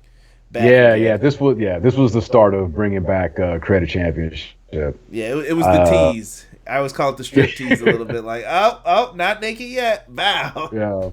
Have fun with that. But you got it though. You're right. It was like foreshadowing what was coming next. It's probably a better thing I should have said. Hopefully, there's no kids listening to this. Strip clubs are bad. So, let's see here. 64 layers on PS3, bro. We got beef over this, man. How come it took us so long to get those layers? Was it the way the PS3 was made up? More than likely. Yeah. Like I said, I'm not a tech guy, but I do know that during the development of this, of 360 and PS3, working, and that's why, so when we made the move from PS2 to 360, obviously prior to SVR07, like, the SmackDown series was like the primary SKU was PlayStation 2. When we made the next generational leap to the consoles with 360 PS3, it switched from the PlayStation to the Xbox being the primary console that it's developed for, and then ported on to the PS3. And a lot of that had to do with the infrastructure of those consoles, where it was just easier to program the 360 than it was for the PS3. So that was why there was that discrepancy between the layer count between the two. It took us a while to try to get them, simpatico, but we eventually did. That's why that was. I think Dan told me his last year about that, actually. I think I messaged him about it or something. I'm like, hey, how come the layers aren't right? And then I think he explained the same thing to me, that it was just a way this hardware was set up with Sony, that it would take some time, but he thinks that they could eventually get to it. So they did, though. Can't complain about that. Yeah. Universe Mode 3.0. Dude, Paul Heyman helped out with this. Not so great. I don't know. What's the mystery with the Paul Heyman thing, Brian? Like, did he really help out, or was this one of Heyman's hustles? was this the game that he was attached to Universe? What did they call him, a curator? I can't remember what they called him in this, but it didn't work at all. He didn't. No, he didn't do shit, man. Okay. I mean, all respect to Mr. Heyman, but no. He might have. Maybe it was a selling point, or maybe he gave an idea and said, "Put my name in." Yeah. He did enough. I'm sure he would probably. I'm sure he sent like some ideas for like stories or things like that. But that was it. Like, he was not heavily involved in any way creatively with the implementation of the mode itself and any of that stuff. Brian, I'm trying to fly through some of this because we do have some fan questions that I kind of want to get to real quick in the chat, and then let you wrap up on this. Attitude Era mode playthrough, I thought it was fun for the most part. I know you're doing it now. What do you think of it, just the playthrough part? Overall, it's good. I took a lot from playing this game, like experience-wise, as a player, as a gamer. There are a lot of things that I encountered with some of these objectives that I took note of, and I took note of as far as like whatever we do moving forward, without me thinking that I was ever going to be put in a position where I was then going to be in charge of designing this stuff, which eventually happened with 15. But for me, there were some objectives in Attitude Era that bordered on just frustratingly insane. And they were few and far between, but there were some things that we were asked to do as players to complete, these objectives where I was like, okay, this could have been handled in a much better way. I get trying to make things challenging, but there's a very fine line between, because challenging can be fun. Frustration results in me throwing my fucking controller. And there were times completing some of these objectives where I wanted to just chuck my controller. And I'm pretty sure I did at one point. But like I said, a lot of those were few and far between. But when I got put in charge of Showcase for 15, I definitely went back and I revisited like some of the experiences that I felt playing Attitude Era that I did not want to have with Showcase for 15. And I think I did a pretty good job. We'll get to that when we get to it. But because for 14, I have one that's very frustrating for me specifically. I think it's the last one. You know what I'm talking about, but the last, that's really tough. But I like the challenge too, though. I mean, I hate when things are too easy to win games. Where you're like, oh, that sucked. All right. Yeah, there's challenging, and then there's just cheap. And there were some things in so for example, like there was one match during I think it was during Austin's chapter. It was me, Austin versus Road Dogg, and I had to beat him in 2 minutes. Billy Gunn was at ringside managing Road Dogg, and the two objectives, simple on paper, easy peasy. I had 2 minutes. I had to stunner Billy Gunn at ringside, and then I had to beat Road Dogg in 2 minutes. Right? I'm like, easy enough. And you even start with the finisher, so I'm like, oh, this will be fucking cake. So I run down to the ramp. I see Billy Gunn use that first finisher, stunner, objective completed. Now after this time, the clock's running. I get in the ring, clothesline, beating the shit out of Road Dogg, boom, boom, boom, get a finisher or signature, throwing the Thez press punches on him, stand him up, hit him with the stunner, go for the pin. And at this point, that motherfucker Billy Gunn is up on the apron, getting the ref's attention. And I'm like, okay, fair enough. Maybe I shouldn't have stunned him so early, but whatever. I still got 45 seconds on the clock. Bingo, bango, bango. Got another finisher. Boom. I hit him again. Road Dogg. I go to pin him again. This motherfucker again shows up on the apron. I knock him down.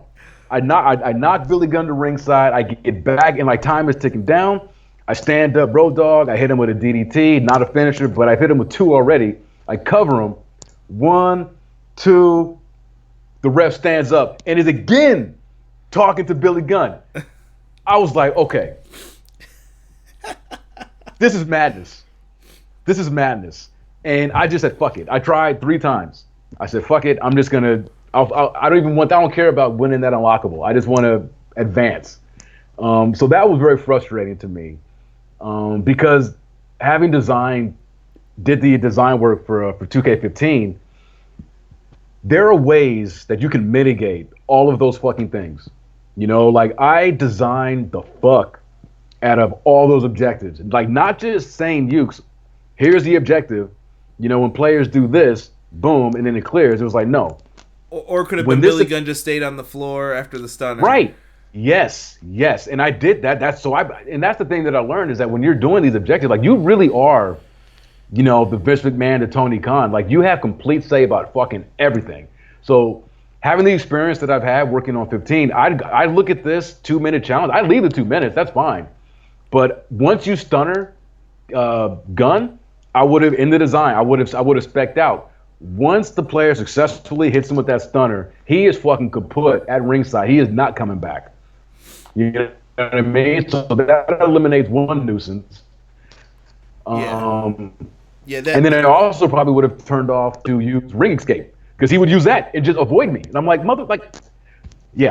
going up with that really bugged me. I didn't like that at all. That's why I always believe in limits on like ring escapes and everything else. Because later in the 2K games, ring escapes were like unlimited, and I'm like, bro, this is too much. We used to have rules in our like league where it's like, bro, if you ring escape more than 3 times, like we got to DQ you, bro. Like, keep your ass in the ring, man. Take your beating like a man if you're losing. And the last thing I wrote down was I miss custom music, Brian. But let's run through these questions, and then I'll have you kind of wrap up on this, and then we'll get you out of here because I know I've had you for a long time. Sick comes in with the first question. He says, I have a question.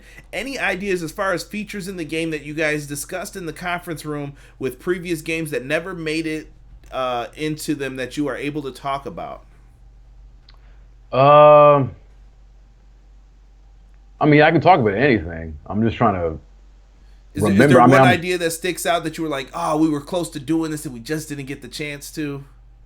Okay, yeah.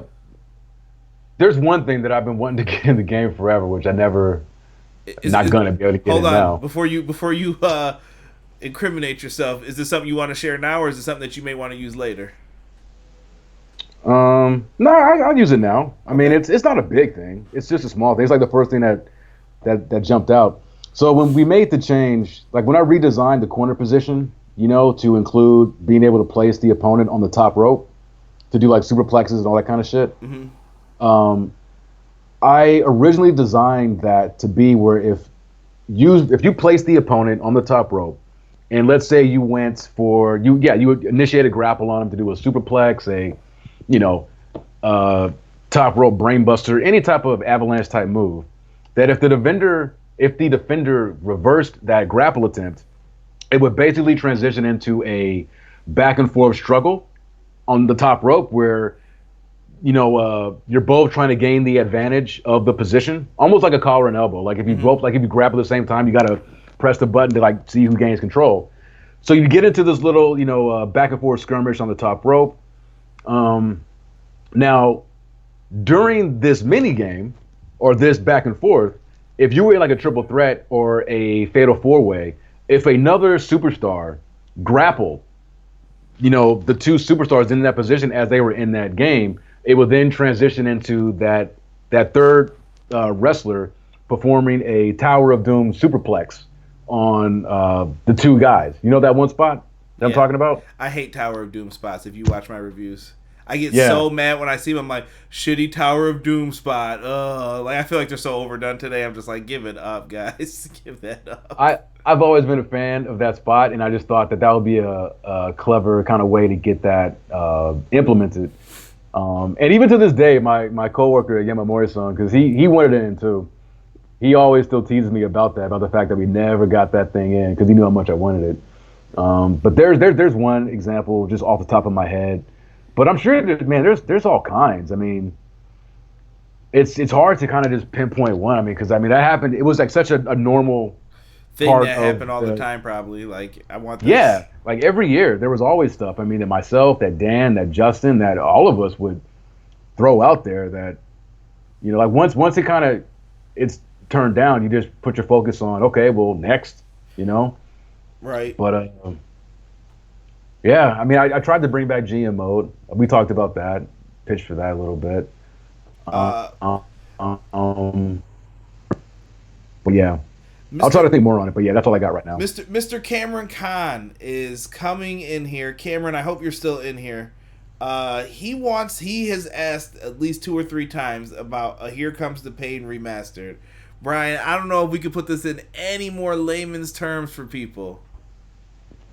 Why this cannot happen, but I will. The floor is yours once again on this.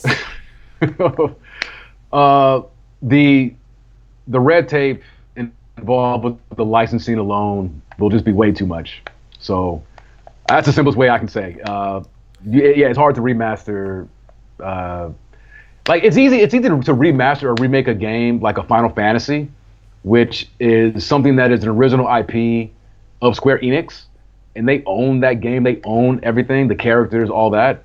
You know, you can't like trying to remake a game that features talent that you have to license out, even when they're in WWE. You know, you have to get the talent's permission and approval to be in the game, and those contracts are not in perpetuity.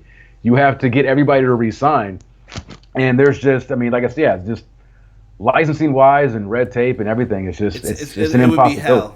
It would be hell. Yeah. You know, you're better off. So instead of that, I think just enjoy Here Comes the Pain for what it is, and just be on the lookout for hopefully, you know, another game that, you know, will be evocative of that game and its gameplay. Yeah, there's a lot of games coming out that have mentioned Here Comes the Pain style gameplay coming up too. So hopefully you can find something good in that, Cameron. Let's see here. Sick is back again. He said, just want to say that I liked some of the old features in past games or not. Or rather, I like some of the features in past games or not, excuse me. I got to give Bryan credit. These games, up until recently, brought me and my fellow XGW brethren years and hours of fun. Yeah, so many cuss-out sessions and just talking mess for hours at night. We were discussing the one night, we were like, yo, how many times did we say, all right, this is the last match? And then we're on at 2 a.m., like, in a fatal four-way, like, nah, dog, you go down this time. We're kick out again. Oh, I'm coming, babe. I saw a video where it was like, when you tell your girlfriend one more game, and it was the girl sitting on the bed for like 3 hours, then she finally falls asleep and the dude's still in front of the system. Like, oh, good, she's done. Don't got to worry about that. Well, thank you. I'm glad you guys enjoyed it. Somebody yelled at me when I said strip clubs are bad. The Godfather would disagree. I had to say it for the kids' sake, man. You know, we got to keep this PG. I'm trying to get that YouTube money. Let's see. The thing I hated most in recent games was that we had to buy movesets with VC when we had all the moves. Oh, I think he's talking about the My Career. I hated that too, bro. Dude, that is such fucking bullshit. That is the cheapest and laziest use of unlocks. It is such a fucking trite concept. I fucking hate that decision. Oh man, you really got me on this one. Like, that is something that really gets my goat when it comes to any wrestling game where they start unlocking fucking moves and entrance motions and taunts when at the same time you're asking me to create an original character that I have to use in this mode, but you're then saying that I can't use any of the tools to make the motherfucker that I want. That is bullshit. Absolutely. And that is the laziest design choice ever. And, oh, man, yeah, I really don't like that. I really don't like that. And they make it seem like the moves make, because this is a fancy move, we have to put it behind, you know, some unlock. I'm like, motherfucker, you don't know wrestling. Usually, especially in the WWE, the dudes who do the fanciest moves aren't even the dudes on the top. Right. What fancy move does John Cena do? What fancy cool move does The Undertaker do? And I'm not saying that they're not good wrestlers, but I'm saying you can't lock a move behind a paywall or VC because you think that it's visually pleasing. It's like, that's got nothing to do with it. Like, if I'm trying to create a high flyer, why are you going to lock all the shit that's Brian, that's why those microtransactions they tried to put in, remember you kept hearing rumors microtransactions will be put in. That's why it never worked, bro. I play NBA. It works for that. It ain't working for WWE. Fans have already gotten the stuff. You're not going to bullshit us into doing it again. Like, come on, bro. I just don't like that design choice at all. I definitely saw a bunch of fuck VC to buy moves pop up in my chat like it's filled up with them. So I hear you guys. Bree Neihart, thank you for joining us. I see you in here. I see a lot of thank you Bryans coming up in here. I respect it. Yeah, some people are saying, yeah, that's really dumb. And Original Biggie's going back to the product. And he said, let me save my rant again. He's trying to save his piece for tonight. But look, Brian, this was it for THQ.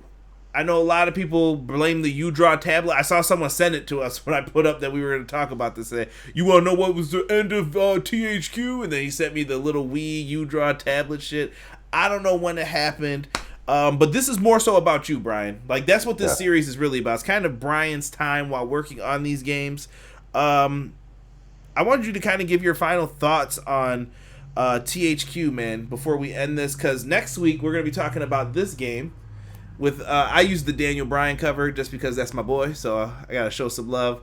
I know Rock's that guy, but he was on enough covers. Daniel Bryan deserved this one for me. Yeah, he did. So 2K14 will be the game that we talk about, and it's one that I kind of hold near and dear. But Bryan, THQ, what did it mean to you, brother? Well, first of all, to answer that, THQ, man, it meant everything to me.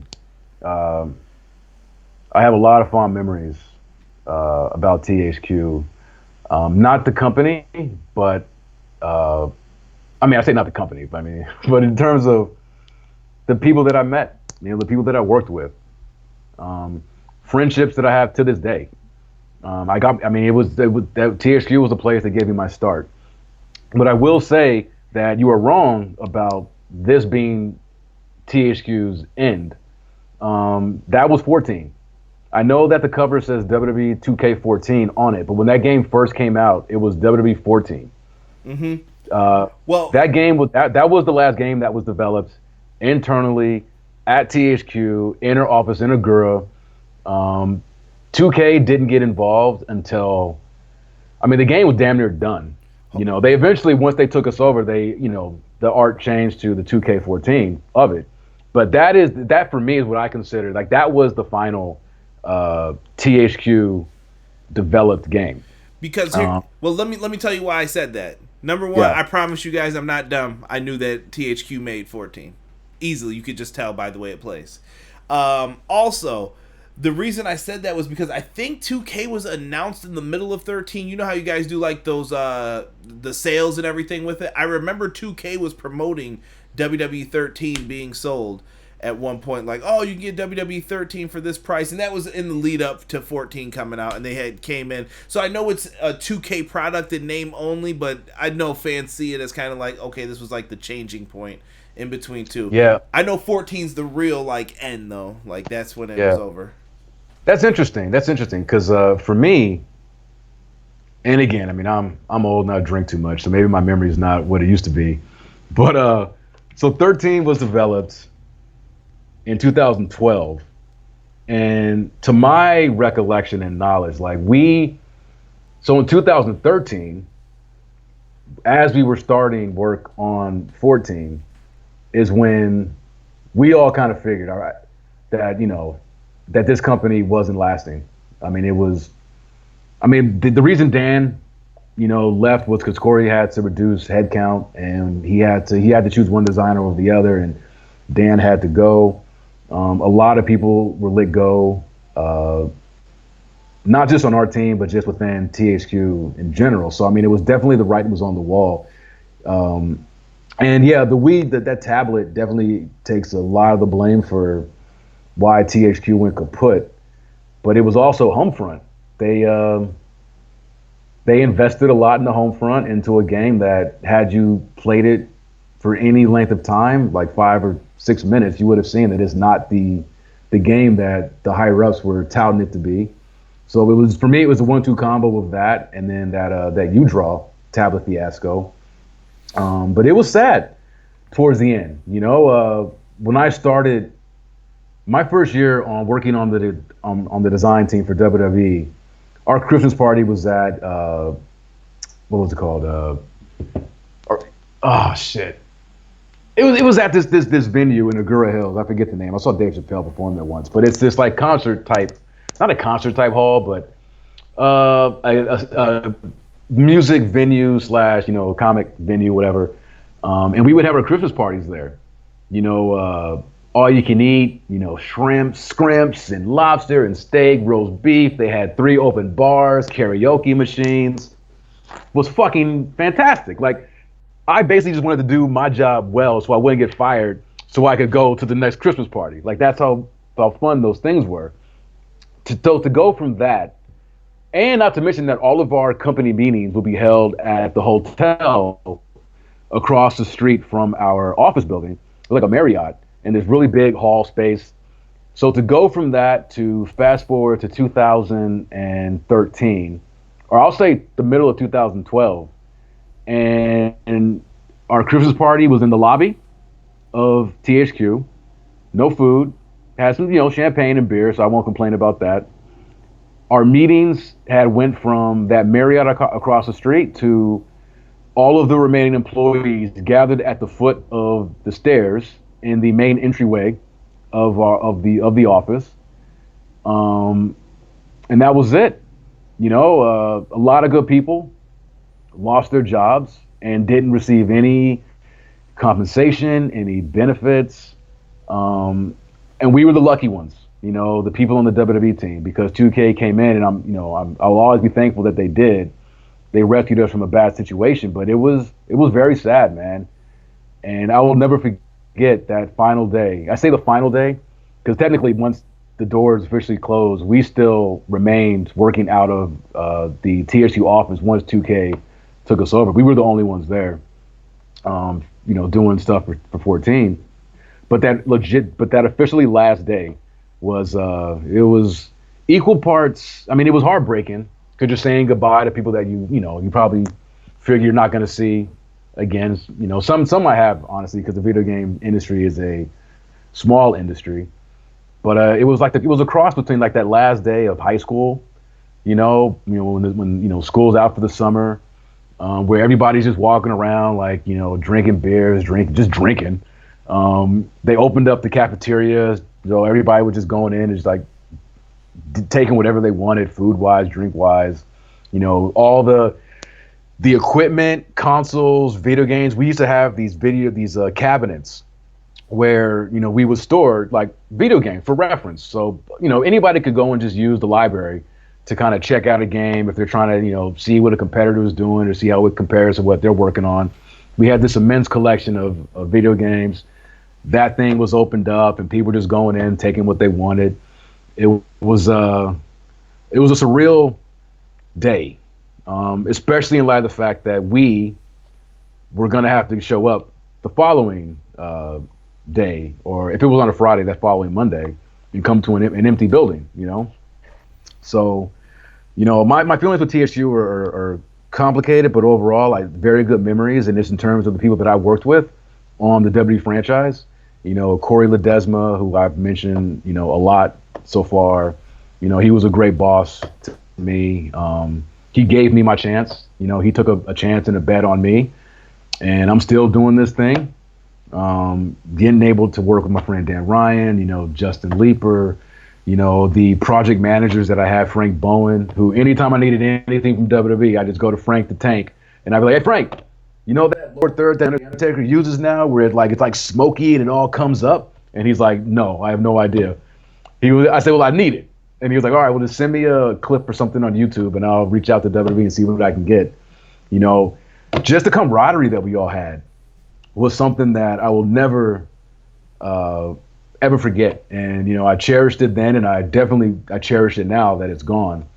And yeah, man, it's just good times. Some of the best times professionally that I've had. And I'm really looking forward to talking about 2K14 because that was a good one for me. I really enjoyed working on that. And I got a lot of shit to talk about 2K15 when I actually joined 2K and the state of that project. And I know it is not a game that is fondly remembered. It wasn't fondly received at the time either, but I have a lot of stuff that I like to get off my chest about that. So I don't know. That's it. That will be your preview for next week, guys. We'll talk 2K14, and to me, honestly, I know. So many people yelled at me like this is the last. I know it's the last one, but to me, this was the end of THQ in my eyes, though. I knew at this point, it was over. After 13 came out, I was like, yo, it's really over. The people that I love to hear talk about video games, I can send an email to. I'm like, what does this mean that 2K has it now? And 2K produced basketball games that I loved. I loved all the 2K basketball games and Grand Theft Auto, all the stuff they were producing at the time. So I was just like, what's it going to be like? And hindsight's 2020 when it comes to this. But you'll get our thoughts next week on that for part 5 of Bryan Williams' journey in wrestling video games, man.